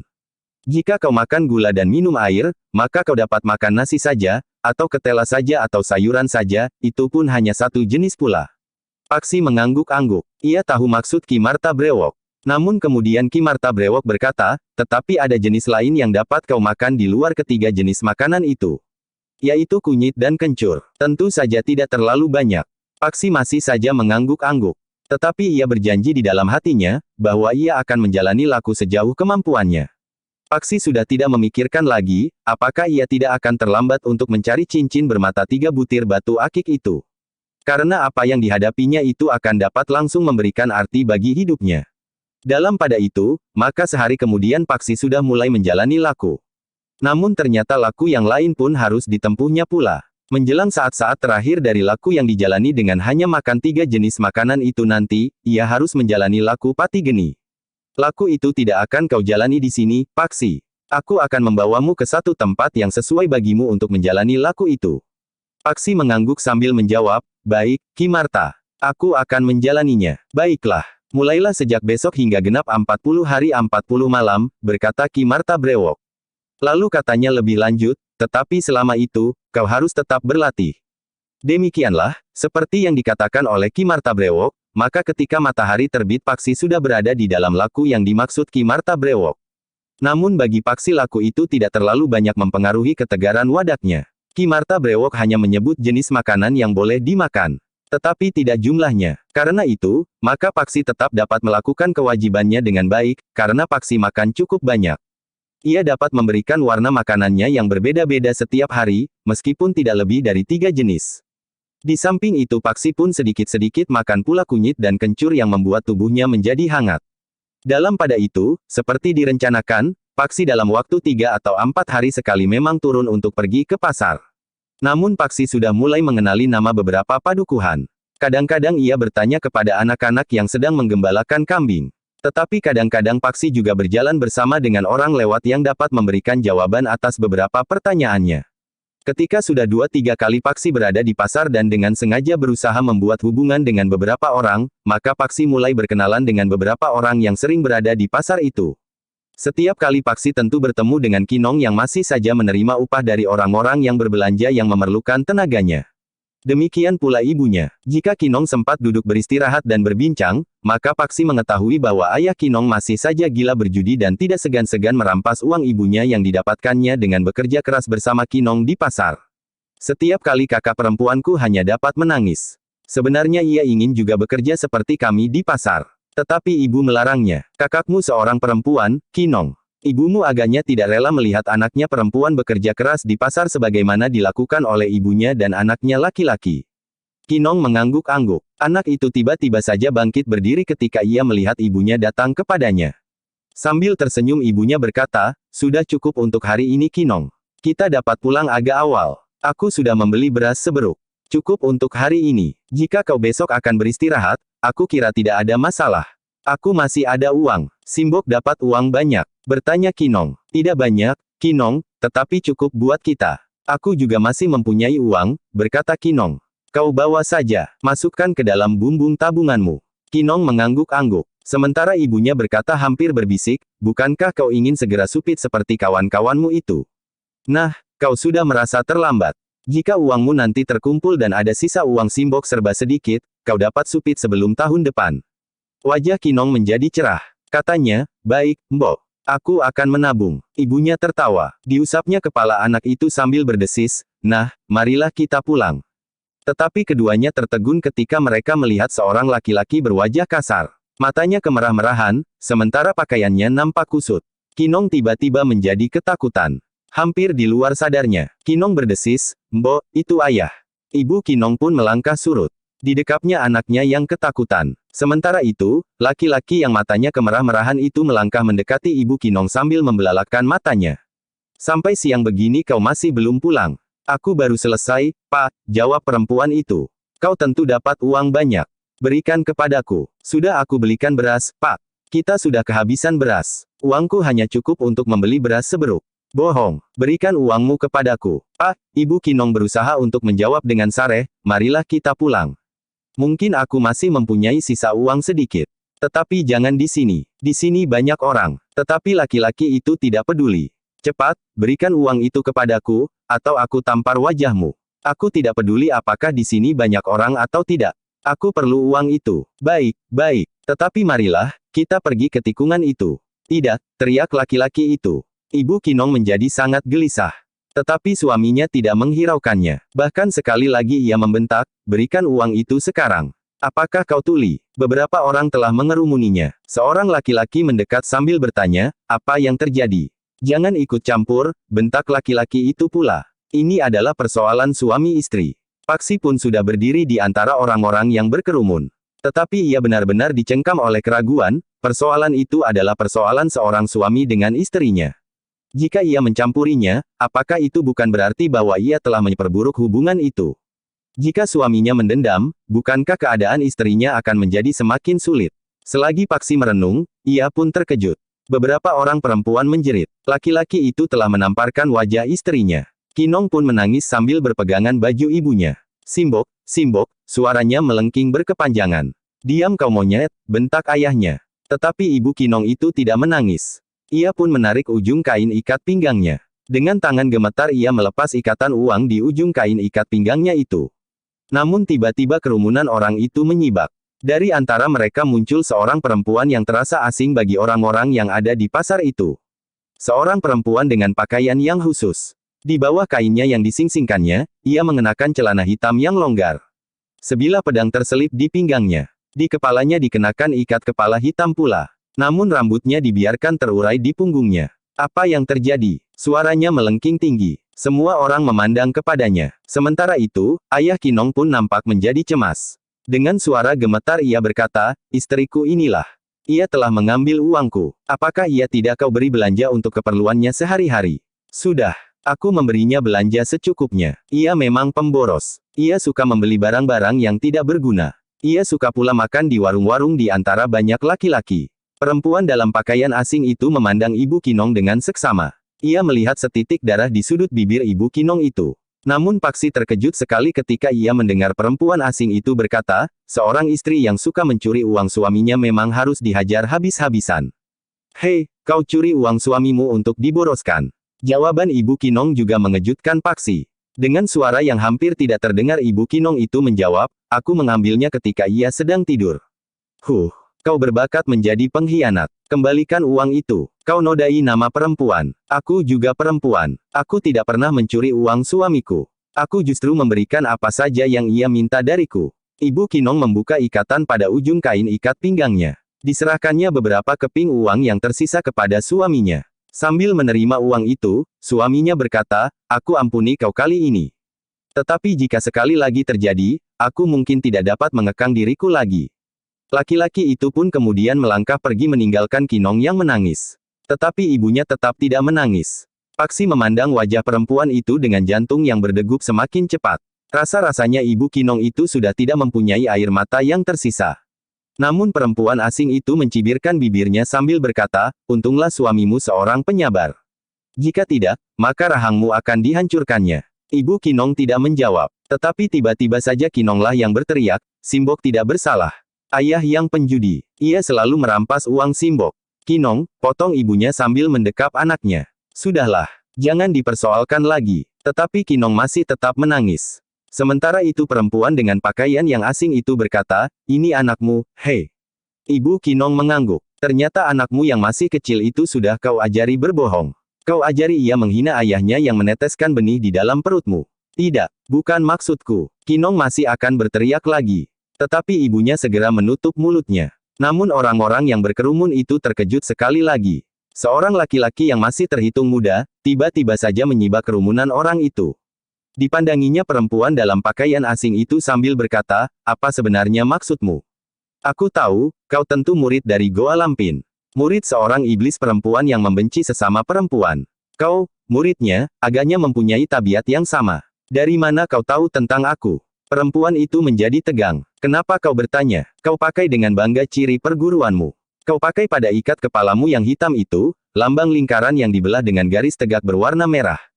Lambang dari sekelompok perempuan berilmu tinggi yang merendahkan derajat sesama perempuan. Iblis kau murid dari Padepokan Sat. Aku tidak ingkar. Kau tentu mengenal ciri-ciri perguruan Sat. Aku memang salah seorang murid perguruan itu. Kenapa kau campuri urusanku? Kenapa kau mencampuri urusan suami istri itu? Kau kira dugaanmu benar, bahwa perempuan itu mencuri uang suaminya. Ia mengaku sendiri. Perempuan itu adalah contoh perempuan yang ingin menjunjung tinggi martabat suaminya. Ia tidak mau membuat suaminya malu di hadapan orang banyak. Tetapi anak laki-laki itu berkata dengan jujur. Nah, aku cenderung percaya kepada anak itu daripada pengakuan ibunya. Sudahlah, Kisanak, berkata Ibu Kinong itu kemudian. Biarlah terjadi sebagaimana yang terjadi. Aku mohon diri. Aku akan pulang. Aku tidak mau menjadi tontonan terlalu lama di sini. Aku berterima kasih kepada semuanya yang menaruh perhatian terhadap persoalan yang aku hadapi. Pulanglah, Nyi. Mudah-mudahan kemarahan suamimu tidak berkepanjangan. Kau memang harus bersabar menghadapi sikapnya. Tetapi yakinkan dirimu, kau perempuan yang baik. Desa perempuan yang berpakaian asing itu. Orang-orang dari perguruan Sat memang pemuja perempuan. Tidak semua perempuan, jawab laki-laki yang masih terhitung muda itu. Kami menghargai perempuan sewajarnya. Tetapi kami tidak dapat menghargai perempuan dari Goa Lampin. Kau telah menghina kami, geram perempuan itu. Namun laki-laki yang masih terhitung muda itu tidak menghiraukannya. Sekali lagi ia berkata kepada Ibu Kinong, pulanglah. Mudah-mudahan tidak terjadi apa-apa denganmu setelah kau berikan uangmu kepada suamimu. Ibu Kinong pun kemudian telah menggandeng anaknya. Tetapi ketika mereka melangkah, Kinong sempat berlari mengambil keranjang kecilnya. Sekilas ia memandang Paksi yang berdiri termangu-mangu. Namun kemudian ia pun berlari kepada ibunya. Sejenak kemudian ibu dan anak itu pun meninggalkan tempat itu, menembus kerumunan orang-orang yang masih terpancang di tempatnya. Namun perhatian mereka kemudian telah berpindah kepada dua orang perempuan dan laki-laki yang kemudian saling berhadapan. Ketika ketegangan terasa semakin mencengkam, maka orang-orang yang berkerumun itu pun telah bergeser surut. Lingkaran itu pun melebar. Beberapa orang justru telah membenahi barang-barang dagangan mereka. Jika kawan mereka berdatangan, maka perkelahian akan meluas, berkata salah seorang pedagang nasi tumpang yang dagangannya tinggal tersisa sedikit. Lalu katanya, lebih baik aku pulang. Beberapa orang telah berbuat serupa. Seorang penjual dawet telah memanggul sisa dawetnya menjauh. Dalam pada itu, maka perempuan yang berpakaian asing itu agaknya benar-benar menjadi marah. Karena itu, maka katanya, aku tidak akan pergi sebelum aku membuat perhitungan dengan kau yang telah menghina perguruan kami. Itu terserah kepadamu. Aku tidak peduli. Tetapi aku akan meninggalkan tempat ini. Kau juga tidak akan meninggalkan tempat ini sebelum kau berlutut di hadapanku dan mohon maaf atas kelancanganmu, mengucapkan kata-kata penghinaan atas perguruan kami. Jangan aneh-aneh. Jangan bermimpi tentang sesuatu yang tidak akan pernah terjadi. Kau tahu watak orang-orang Goa Lampin. Tahu, mereka adalah perempuan-perempuan yang membenci perempuan. Di perguruan Goa Lampin memang terdapat beberapa orang laki-laki. Mereka hidup dalam dunia mimpi, karena laki-laki di perguruan Goa Lampin diperlakukan seperti anak-anak emas yang manja. Apakah kau merasa iri, bahwa kau bukan salah seorang di antara mereka yang menjadi pilihan penghuni Goa Lampin? Laki-laki yang terhitung muda itu tertawa berkepanjangan. Di sela-sela derai tertawanya ia berkata, kau kira aku merasa berbahagia hidup dalam sangkar seperti mereka yang kehilangan harga dirinya sebagai seorang laki-laki? Aku terbiasa hidup dalam pengembaraan yang kadang-kadang penuh dengan bahaya. Tetapi dunia laki-laki memang keras. Kami, perempuan-perempuan dari Goa Lampin tidak akan menghindari kekerasan. Terutama untuk melindungi laki-laki betina yang kalian simpan di Goa Lampin itu. Perempuan itu benar-benar menjadi marah. Dengan garang ia berkata, bersiaplah. Aku akan menundukkanmu dan memaksamu tinggal di dalam sangkar di Goa Lampin. Guru akan dapat membuatmu menjadi jinak, karena kau akan kehilangan segala kebanggaan sebagai seorang yang terbiasa mengembara di dunia olah kanuragan. Tetapi guru akan dapat memberikan kebanggaan baru kepadamu sebagai seorang laki-laki sejati. Gila, geram laki-laki yang masih terhitung muda itu. Katanya dengan wajah yang menjadi merah, penghinaan yang kau lontarkan tidak dapat dimaafkan lagi. Perempuan yang berpakaian asing itu tidak menjawab. Ketika laki-laki yang masih terhitung muda itu melangkah maju, maka perempuan itu pun segera bersiap. Sejenak kemudian, maka keduanya telah terlibat dalam perkelahian yang semakin lama menjadi semakin sengit. Orang-orang yang menyaksikannya telah menjadi semakin jauh. Paksi yang tidak ingin menarik perhatian, ikut pula bergeser menjauh. Namun dengan seksama ia memperhatikan kedua orang yang sedang bertempur itu. Bukan saja untuk melihat siapakah yang kalah dan siapakah yang menang, namun Paksi pun ingin melihat dan mengenali mereka meskipun mereka tidak mempergunakan ciri-ciri perguruan mereka. Ternyata kedua orang itu memiliki landasan ilmu yang sudah mapan. Namun keduanya masih belum sampai pada tataran tertinggi dari ilmu kanuragan. Paksi menarik nafas dalam-dalam. Ia berbangga terhadap dirinya sendiri. Ketika kedua orang yang bertempur itu nampaknya sudah sampai pada tataran tertinggi dari kemampuan yang telah mereka warisi, kemampuan mereka masih jauh berada di bawah kemampuan Paksi sendiri. Karena itu, hampir di luar sadarnya Paksi pun berdesis, aku harus berterima kasih kepada guru, kepada orang yang mengaku pengikut Kebolorok dan terutama kepada Ki Marta Brewok. Karena dengan bimbingan mereka aku telah memiliki ilmu yang cukup mapan. Sementara itu, di bawah bimbingan Ki Marta Brewok ilmuku masih terus berkembang. Dalam pada itu, pertempuran pun menjadi semakin sengit. Beberapa kali kedua belah pihak telah berhasil menyusupkan serangan mereka di sela-sela pertahanan lawannya. Ketika laki-laki yang masih terhitung muda itu terlambat menangkis serangan lawannya, maka kaki lawannya itu telah menghantam dadanya, sehingga laki-laki itu terdorong beberapa langkah surut. Namun ketika perempuan yang berpakaian asing itu memburunya, maka dengan sigapnya laki-laki itu meloncat ke samping. Satu putaran yang cepat telah mengayunkan kakinya ke arah kening lawannya. Perempuan itu sempat melihat serangan lawannya. Dengan cepat kedua lengannya telah melindungi kepalanya. Tetapi ayunan kaki itu demikian kerasnya sehingga perempuan itu hampir saja kehilangan keseimbangannya. Untunglah bahwa dengan sigap ia menggeliat dan sesaat kemudian, perempuan itu sudah tegak berdiri dengan kokohnya. Namun lawannya justru bergerak cepat. Serangan-serangannya kemudian datang beruntun seperti banjir bandang. Perempuan yang berpakaian asing itu mulai terdesak. Betapapun ia mencoba mengimbangi kecepatan gerak lawannya, namun beberapa kali ia harus berloncatan menghindar serta mengambil jarak. Tetapi lawannya selalu saja mendesaknya. Serangan-serangannya seakan-akan menjadi semakin cepat memburunya. Dalam keadaan yang sulit, maka perempuan yang berpakaian asing itu telah menarik pedangnya dengan cepat. Satu ayunan yang deras hampir saja memenggal kepala laki-laki yang masih terhitung muda itu. Namun laki-laki itu sempat meloncat jauh-jauh untuk mengambil jarak. Namun perempuan itu pun memburunya. Ia tidak ingin kehilangan saat-saat berharga ketika laki-laki itu masih terkejut mendapat serangannya itu. Namun ketika perempuan itu mengayunkan pedangnya sekali lagi menyerang ke dahi lawannya, maka laki-laki itu menangkisnya dengan pedangnya pula. Benturan senjata itu pun tidak dapat dielakkan. Bunga api memercik dari benturan dua bilah pedang yang terbuat dari baja pilihan. Perempuan itu menggeram. Sekali pedangnya berputar, kemudian dengan loncatan kecil pedang itu terjulur ke arah dada. Tetapi lawannya cukup tangkas. Pedang itu mengenainya. Laki-laki itu meloncat surut, sementara pedangnya menebas serangan lawannya. Yang terjadi kemudian adalah benturan antara dua jenis ilmu pedang yang mempunyai landasan dasar yang berbeda. Namun keduanya menunjukkan kemampuan mereka sehingga pertempuran itu pun menjadi semakin menegangkan. Paksi menyaksikan pertempuran itu dengan dahi yang berkerut. Kedua orang yang bertempur itu masih harus lebih banyak berlatih agar ilmu mereka menjadi semakin berkembang. Bagi Paksi, keduanya masih terhitung pada tataran yang belum dapat dibanggakan. Paksi menarik nafas dalam-dalam. Ia juga mempunyai sebuah senjata yang tidak kalah garangnya dari pedang di gubuknya. Ia mempunyai sebatang tongkat yang di tangannya akan dapat menjadi lebih berbahaya daripada pedang di tangan kedua orang itu. Namun Paksi masih saja tetap berada di pinggir arena, di antara beberapa orang yang menyaksikan pertempuran itu dari jarak yang semakin jauh. Namun Paksi pun kemudian menjadi berdebar-debar. Nampaknya keduanya benar-benar telah dicengkam oleh kemarahan yang membuat darah mereka mendidih, sehingga mereka tidak lagi mengekang diri. Mereka benar-benar telah tenggelam dalam nafsu untuk membinasakan lawan masing-masing. Tetapi semakin lama perempuan dalam pakaian asing itu menjadi semakin terdesak. Betapapun ia berusaha untuk bertahan, namun senjata lawannya seakan-akan selalu memburunya. Paksi menjadi berdebar-debar ketika perempuan yang berpakaian asing itu menjadi semakin terdesak. Ujung pedang lawannya bahkan telah mulai menyentuh kulitnya, sehingga sebuah goresan kecil menyilang di lengannya, mengoyak bajunya. Perempuan itu mengumpat. Bajunya yang koyak dan kulitnya yang berdarah, membuatnya sangat marah. Tetapi lawannya, seorang laki-laki yang merasa terhina oleh sikap perempuan itu, nampaknya benar-benar telah tersinggung. Ia ingin benar-benar merendahkan lawannya di hadapan banyak orang yang menyaksikan pertempuran itu meskipun dari kejauhan.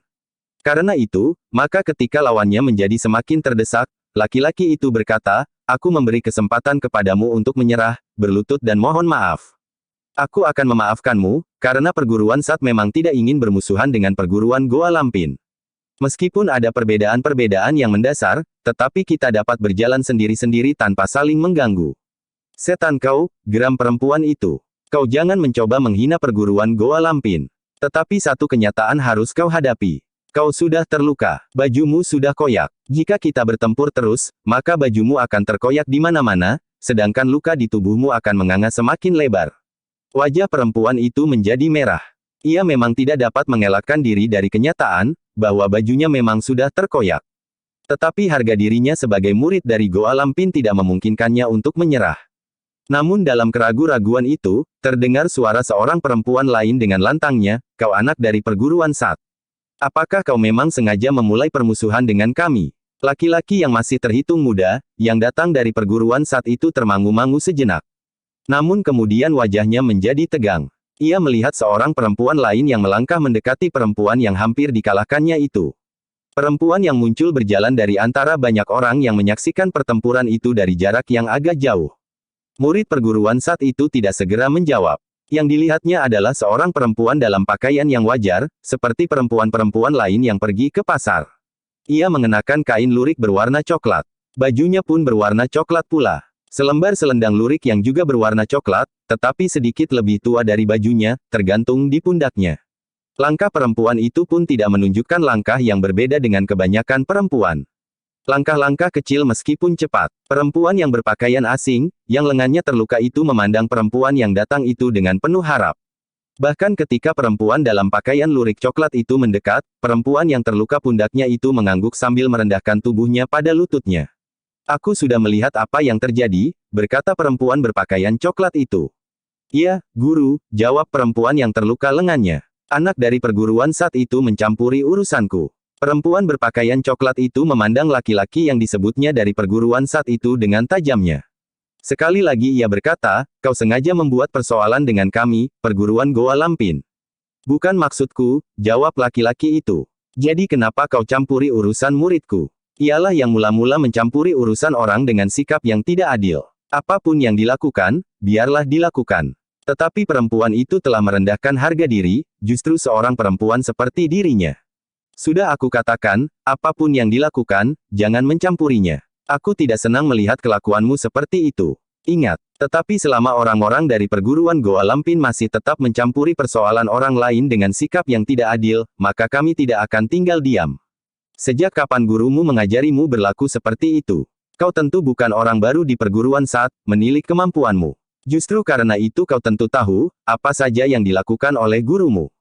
Iblis yang licik dan curang. Aku menduga bahwa kau adalah guru dari perguruan Goa Lampin sesuai dengan sikap perempuan yang terluka itu.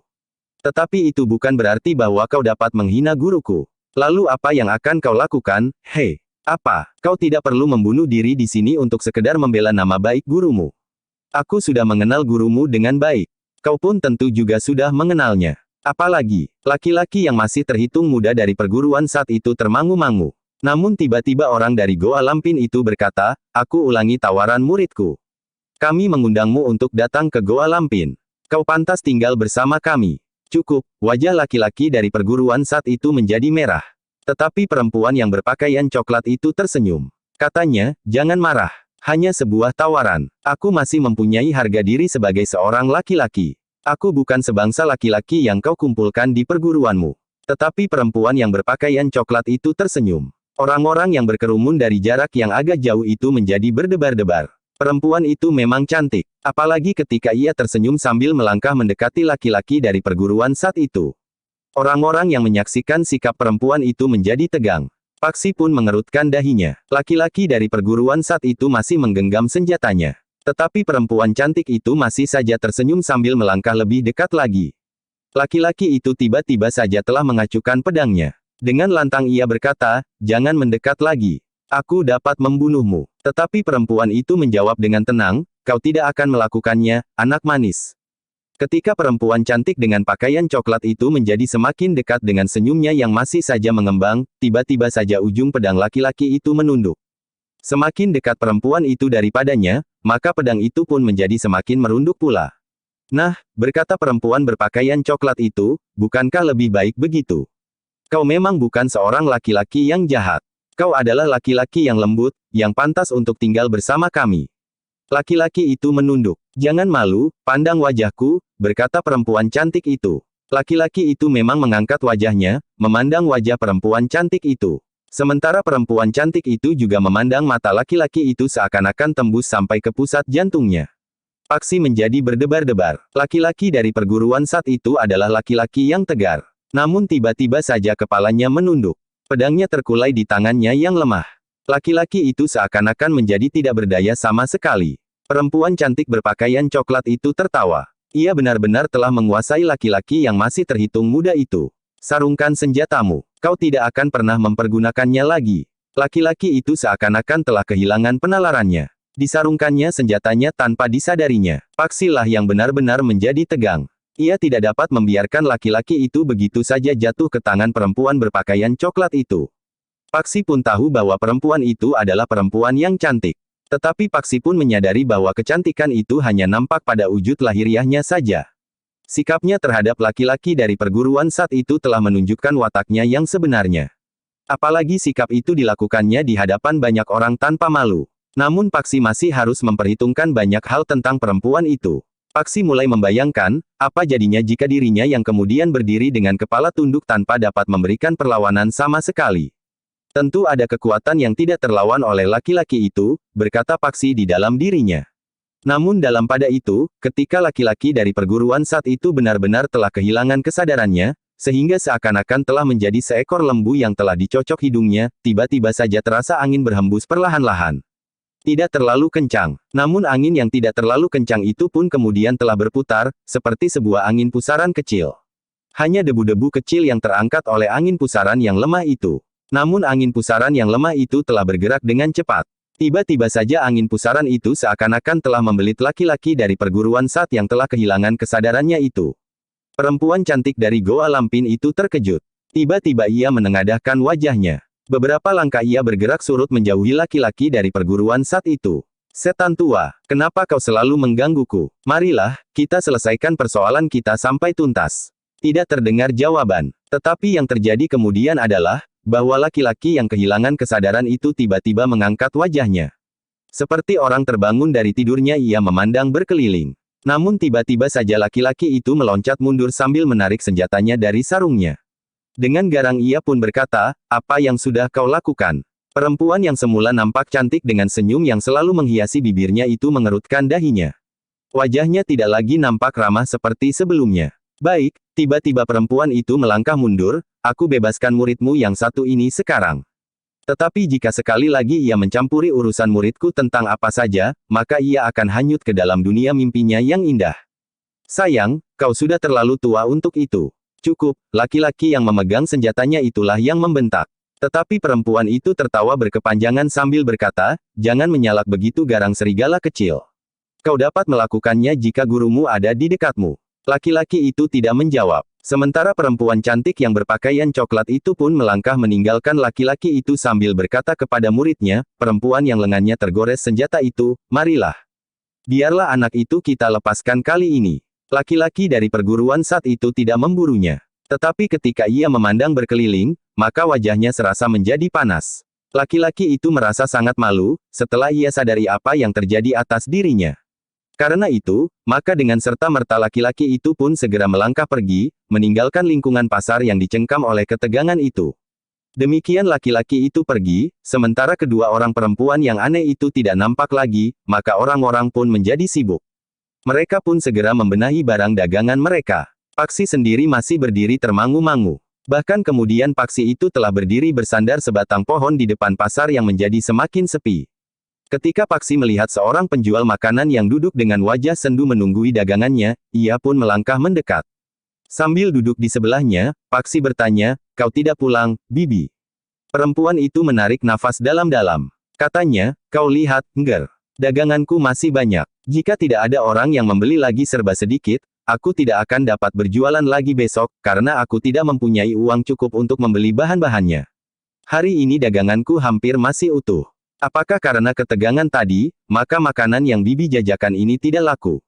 Siapa yang akan sempat berpaling pada makanan yang aku jajakan? Jawab perempuan itu. Paksi menarik nafas panjang. Sementara perempuan itu berkata, aku tidak tahu, apa yang dapat aku lakukan besok. Sejenak Paksi merenungi makanan itu. Ia sendiri sedang menjalani laku. Ia hanya dapat makan 3 jenis bahan pangan setiap hari. Satu jenis makanan itu tentu sudah mengandung 3 atau bahkan lebih jenis bahan pangan. Sepotong wajik terbuat dari ketan, gula, garam dan santan kelapa. Bahkan kadang-kadang dengan penyedap manis jangan.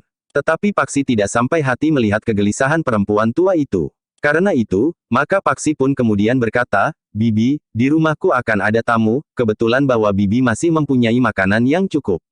Karena itu, aku akan membeli beberapa potong. Kau akan membeli makananku. Wajah perempuan itu menjadi cerah. Tetapi tidak terlalu banyak, Bibi. Ternyata Paksi membeli lebih dari separuh sisa makanan yang dijajakan itu, sehingga perempuan itu mengucapkan terima kasih berkali-kali sambil tersenyum berulang kali. Sejenak kemudian, maka Paksi pun telah membawa makanan yang dibungkus dengan daun pisang itu.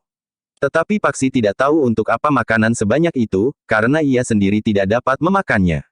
Sementara itu, pasar memang menjadi semakin sepi. Perempuan yang menjual makanan itu pun telah membenahi dagangannya pula. Nampaknya dengan uang yang didapatnya dari Paksi, ia akan dapat berjualan lagi esok pagi.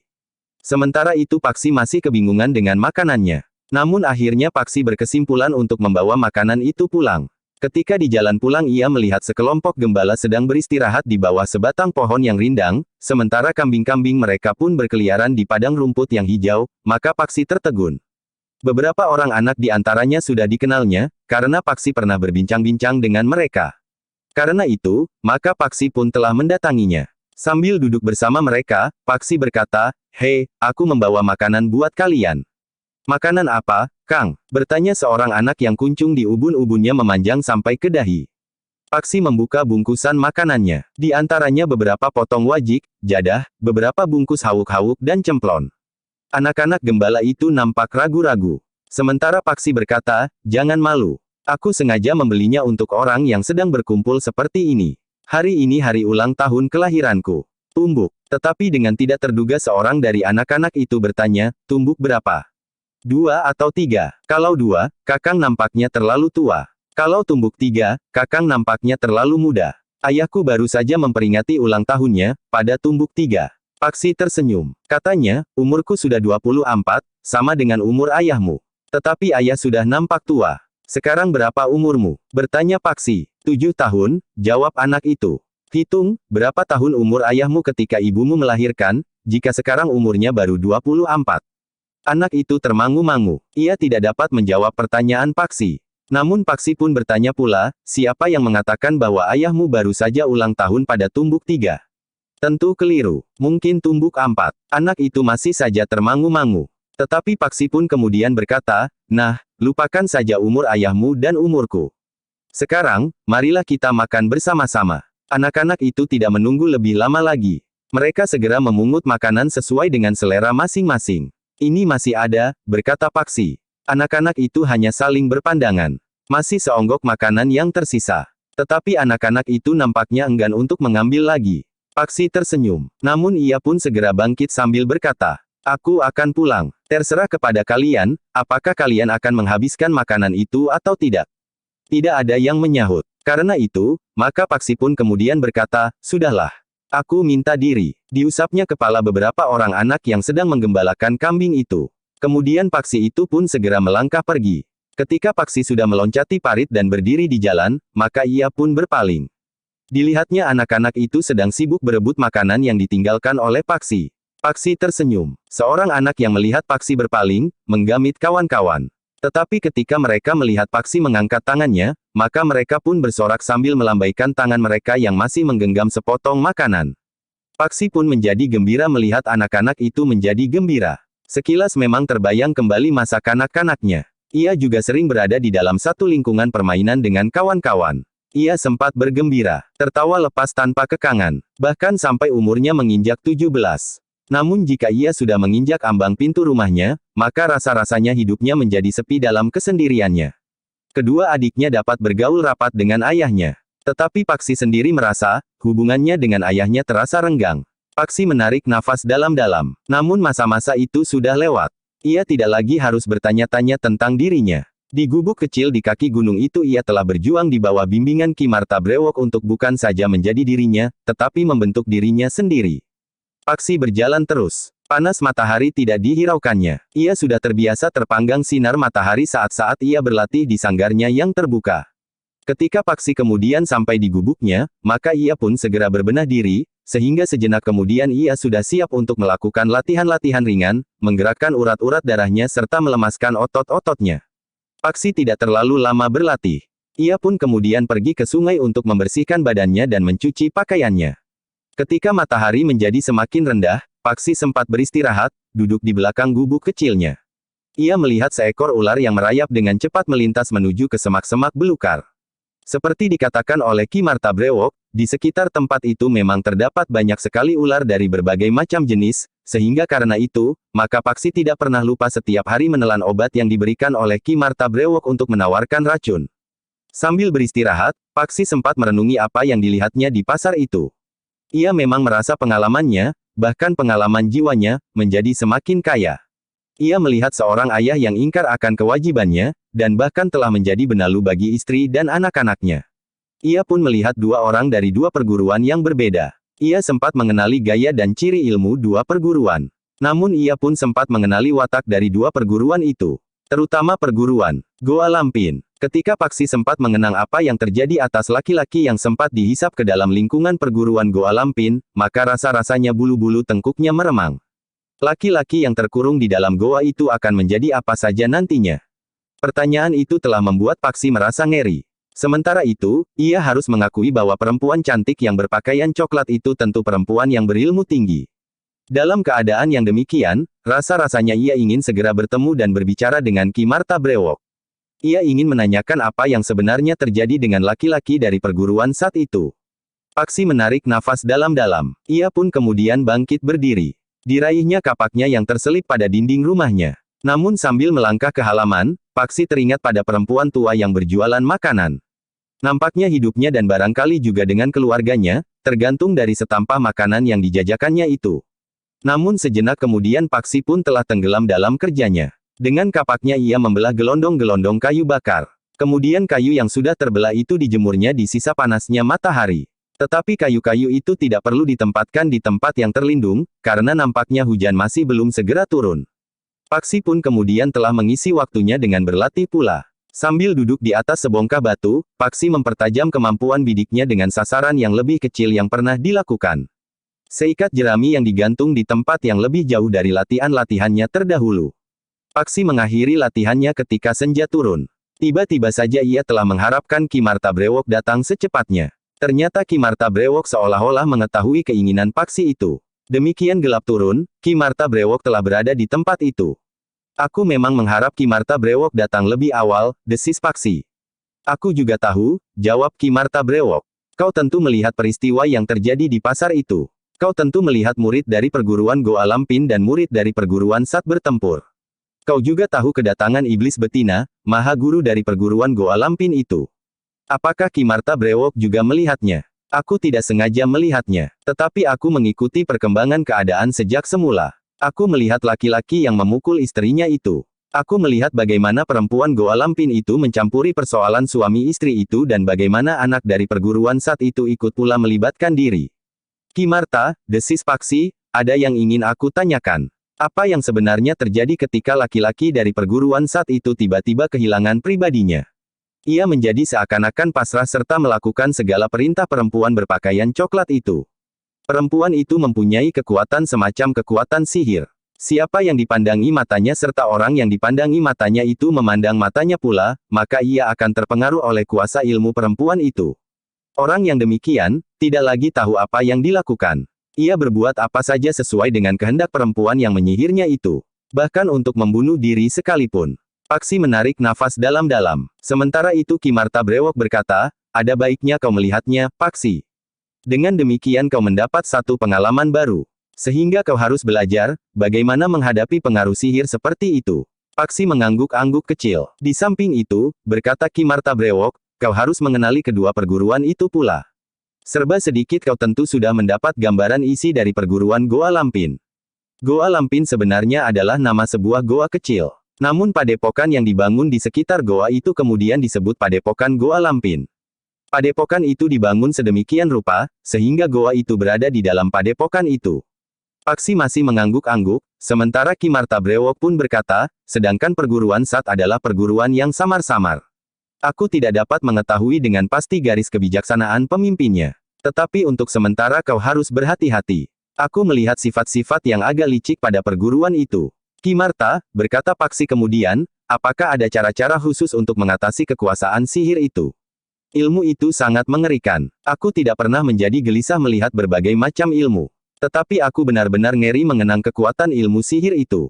Aku selalu dibayangi oleh angan-angan, apa yang terjadi dengan diriku jika aku jatuh ke tangan iblis betina itu. Lebih baik dadaku ditembus oleh ujung tombak daripada terpengaruh oleh ilmu itu. Ki Marta Brewok tersenyum. Katanya, baiklah, aku akan berusaha membantumu. Kau harus melapisi kesadaranmu dengan ketahanan jiwani yang tinggi. Aku akan menjalani laku apapun untuk menemukan kekuatan yang dapat melawan ilmu sihir itu. Kau harus menyelesaikan laku yang sedang kau jalani sekarang lebih dahulu, Paksi.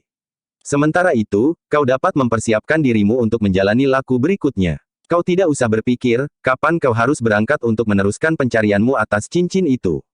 Aku yakin bahwa dalam waktu 1-2 tahun, cincin itu masih belum diketemukan. Seandainya cincin itu sudah diketemukan, maka masih dapat dipertanyakan, siapakah yang menemukan cincin itu. Paksi mengangguk-angguk. Namun rasa-rasanya ia menjadi semakin mantap. Namun Ki Marta Brewok itu masih berkata pula, untuk sementara Paksi, kau dapat menghindarkan diri dari pengaruh sihir itu dengan lembaran ketabahan hati serta berusaha untuk tidak memandang orang yang kau curigai mempunyai ilmu sihir itu pada matanya. Namun menurut pengetahuanku, di perguruan Goa Lampin hanya perempuan iblis yang menjadi pemimpinnya itu sajalah yang memiliki kemampuan ilmu sihir. Sedangkan kau sudah pernah melihat orang itu, sehingga kau dapat berhati-hati seandainya kau karena sesuatu hal berhadapan dengan orang itu. Bukankah sebagaimana kau lihat, perempuan yang lengannya terluka itu sama sekali tidak mempunyai kemampuan ilmu semacam itu? Paksi mengangguk-angguk. Baiklah, berkata Ki Marta Brewok. Kau harus mempersiapkan diri. Kita akan berlatih lagi. Meskipun sebenarnya kau sudah sampai ke puncak, tetapi kau masih harus berusaha membuka pintu-pintu inderamu lebih lebar lagi, agar ilmumu dapat menjadi semakin berkembang. Sejenak kemudian Paksi pun telah tenggelam lagi dalam latihan-latihan yang berat. Ia harus mengasah penglihatan, pendengarannya dan bahkan panggraitannya. Sedikit lewat tengah malam, Ki Marta Brewok mengakhiri latihan itu. Setelah beristirahat sejenak, Ki Marta Brewok sempat makan bersama Paksi. Namun Paksi masih terikat dengan laku yang sedang dijalaninya. Aku terpaksa harus ikut makan hanya dengan garam, desis Ki Marta Brewok. Paksi tersenyum. Meskipun hanya dengan garam, ternyata Ki Marta Brewok itu makan cukup banyak. Katanya, supaya tenaga di dalam tubuh ini tidak menyusut, maka kita harus makan banyak. Menurut pendapatku kau sudah memilih laku yang benar dengan cara yang benar. Setiap hari kau ganti jenis makanan yang 3 itu. Sekali-sekali kau makan bayam rebus saja di samping nasi. Lain kali, ikan air yang kau panggang dengan garam. Kemudian kau makan ketela yang kau rebus dengan gula kelapa. Dengan demikian aku tidak merasa jenuh dengan 1-2 jenis makanan, Ki Marta. Otakmu cukup terang. Kau dapat melanjutkannya sampai pada suatu saat kau harus melakukan pati geni. Demikianlah, seperti yang dikatakan oleh Ki Marta Brewok, Paksi melanjutkan laku yang dijalaninya. Di samping laku itu, Paksi sekali-sekali juga turun untuk pergi ke pasar. Beberapa orang telah dikenalnya. Anak muda yang hampir setiap hari pergi mengantar dan menjemput ibunya yang berjualan kain lurik, telah dikenalnya dengan akrab pula. Sementara itu, setiap kali Paksi berada di pasar, ia selalu mencari Kinong meskipun hanya untuk berbincang sebentar. Bahkan dengan diam-diam Paksi telah mengikuti dan melihat, di mana rumah Kinong itu. Rumah Kinong sebenarnya termasuk rumah yang sedang. Meskipun bukan joglo, tetapi di bagian depan rumahnya terdapat pendapa. Namun rumah itu menjadi tidak terpelihara. Sebuah kandang berdiri di sebelah rumah. Tetapi kandang itu juga sudah kosong. Tidak ada seekor lembu pun yang berada di dalam kandang itu. Yang masih nampak berkeliaran di halaman adalah beberapa ekor ayam. Sementara itu, Paksi tidak lagi melihat murid-murid dari perguruan Goa Lampin berkeliaran di pasar. Kecuali jika mereka tidak mengenakan ciri-ciri perguruannya sehingga tidak dapat mengenalinya. Demikian pula para cantrik dari Padepokan Sat. Namun dengan demikian Paksi sendiri harus berhati-hati agar tidak menarik perhatian orang lain. Terutama orang-orang dari perguruan Goa Lampin. Apalagi jika perempuan yang disebut sebagai mahagurunya itu. Dalam pada itu, laku yang dijalani Paksi sudah hampir sampai pada saatnya genap 40 hari 40 malam. Karena itu, maka Ki Marta Brewok pun kemudian berkata, Paksi, bersiaplah. Kau akan segera sampai pada puncak laku yang harus kau jalani. Kau harus mengetahui apa yang harus kau lakukan saat kau menjalani pati geni. Apa yang harus aku lakukan, Ki Marta? Kau akan aku bawa ke satu tempat yang tersembunyi, agar selama kau menjalani laku terakhir, kau tidak terganggu. Kau jangan membawa makanan apapun kecuali pisang, kunyit dan kencur. Selama 3 hari 3 malam, sehingga selama kau menjalani laku itu, kau hanya boleh makan 3 buah pisang. Paksi menyadari, bahwa laku yang harus dijalaninya tentu sangat berat. Tetapi Paksi tidak akan ingkar. Apapun yang harus dilakukan, akan dilakukan menurut kemampuannya. Namun dalam pada itu Ki Marta Brewok pun berkata, tetapi apapun yang kau lakukan, kau tidak boleh melupakan kewajibanmu terhadap sumber hidupmu. Paksi mengangguk-angguk. Sejak kecil ibunya telah memperkenalkannya dengan sumber hidupnya, sehingga Paksi tumbuh di dalam ikatan yang semakin lama semakin erat. Sikap ayahnya yang mendorong Paksi semakin dekat dengan ibunya, membuat Paksi semakin dekat pula dengan Yang Maha Agung sesuai dengan tuntunan yang diberikan oleh ibunya. Ketika Paksi berada di gubuk kecil di kaki gunung itu, maka ia justru merasa hubungannya menjadi semakin erat dengan sumber hidupnya itu. Demikianlah, maka Ki Marta Brewok pun nampak menjadi semakin berhati-hati membimbing Paksi. Laku yang dijalaninya pun menjadi semakin berat. Ia tidak lagi harus melakukan latihan-latihan yang berat di sanggar terbukanya. Tetapi di setiap tengah malam, Paksi duduk di atas sebuah batu yang besar bersama Ki Marta Brewok. Tuntunan yang diberikan pun mulai berkisar. Ki Marta Brewok mulai memperkenalkan kekuatan-kekuatan yang tersimpan di dalam diri Paksi. Ki Marta Brewok mulai mengajarkan, bagaimana Paksi dapat mengungkapkan kekuatan-kekuatan itu. Latihan-latihan mengatur pernafasan sebagai landasan untuk melakukan sikap dan perbuatan selanjutnya dilakukan dengan bersungguh-sungguh. Ki Marta bahkan menilik setiap gerak yang terjadi di dalam tubuh Paksi. Menjelang hari ke-40 maka latihan-latihan pun menjadi semakin khusus, latihan-latihan kewadagan pun menjadi semakin sedikit. Ki Marta Brewok menganjurkan agar Paksi memanfaatkan waktu yang luang di siang hari untuk melakukan latihan-latihan kewadagan. Dengan demikian, maka Paksi pun telah mengalami tempaan lahir dan batin.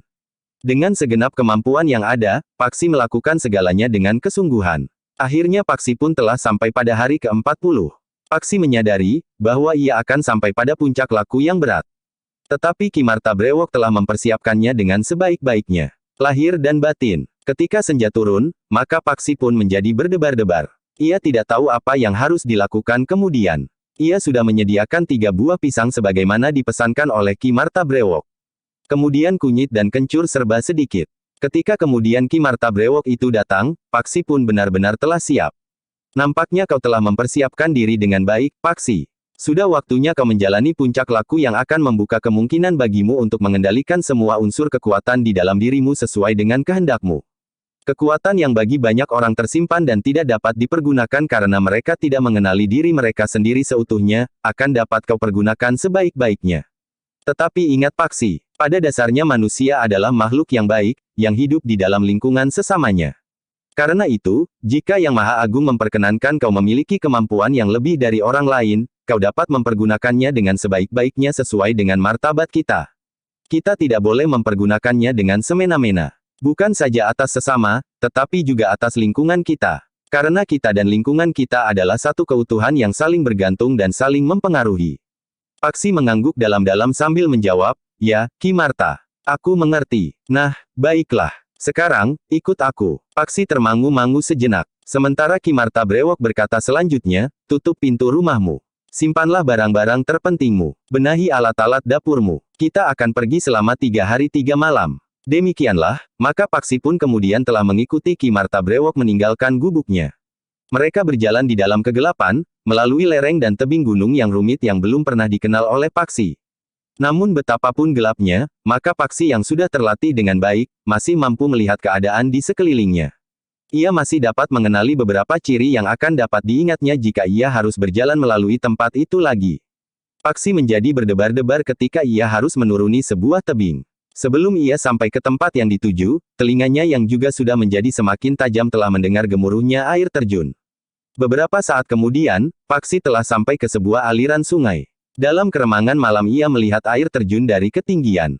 Meskipun tidak terlalu besar, tetapi suaranya yang bergelora berkepanjangan terdengar seirama dengan hembusan angin di lereng gunung. Kita akan bersembunyi dalam goa di belakang air terjun itu. Dengan demikian, maka kau tidak akan terganggu selama 3 hari 3 malam penuh. Paksi mengangguk kecil. Demikianlah, maka mereka pun kemudian menyusuri lereng berbatu-batu padas mendekati air terjun itu. Tetapi Paksi tidak melihat sebuah goa di sekitar air terjun itu. Namun Paksi mengira, bahwa ketajaman penglihatannya saja yang masih belum dapat menangkap mulut goa yang dimaksud oleh Ki Marta Brewok. Tetapi ternyata dugaan Paksi keliru. Ki Marta Brewok telah membawa Paksi menembus air terjun itu, karena mulut goa itu berada di belakangnya, tertutup oleh air yang meluncur dari ketinggian. Dengan demikian, maka keduanya menjadi basah kuyup ketika mereka kemudian berdiri di sebuah mulut goa. "Marilah," berkata Ki Marta Brewok. Namun ia pun mengingatkan pula, juga di dalam goa ini terdapat banyak ular dari berbagai jenis. Tetapi jika kau sudah minum obat itu, maka kau tidak usah menjadi cemas. Paksi tidak menjawab. Ia melangkah dengan hati-hati di belakang Ki Marta Brewok. Di dalam goa itu gelap terasa menjadi semakin pekat. Tetapi perlahan-lahan penglihatan Paksi yang tajam mulai membiasakan diri dengan kegelapan itu. Meskipun sangat samar, namun Paksi mulai dapat melihat isi goa itu. Yang nampak tidak lebih dari bebatuan. Batu-batu yang tajam menggantung dan yang lain mencuat dari bawah. Keduanya melangkah semakin lama menjadi semakin dalam. Titik-titik air menetes di mana-mana sehingga di bawah kaki mereka, air itu berkumpul dan mengalir keluar. Beberapa saat kemudian, Ki Marta Brewok telah membelok memasuki cabang goa yang lebih kecil, memanjang menusuk perut bumi. Di ujung cabang goa yang dalam itulah kemudian Ki Marta Brewok memerintahkan Paksi untuk mencari tempat duduk. "Di sebelah ini ada sebuah ruang yang agak luas," berkata Ki Marta Brewok. "Nanti kau dapat melihatnya sendiri. Tetapi itu tidak penting. Kau untuk sementara tidak memerlukan ruangan yang luas. Kau hanya memerlukan tempat duduk yang cukup memuat tubuhmu saja, karena selama 3 hari 3 malam, kau akan melakukan latihan-latihan dengan sifat halusmu serta pemahaman-pemahaman terpenting dari laku yang kau jalani." Paksi mengangguk kecil. Bersambung ke jilid 5.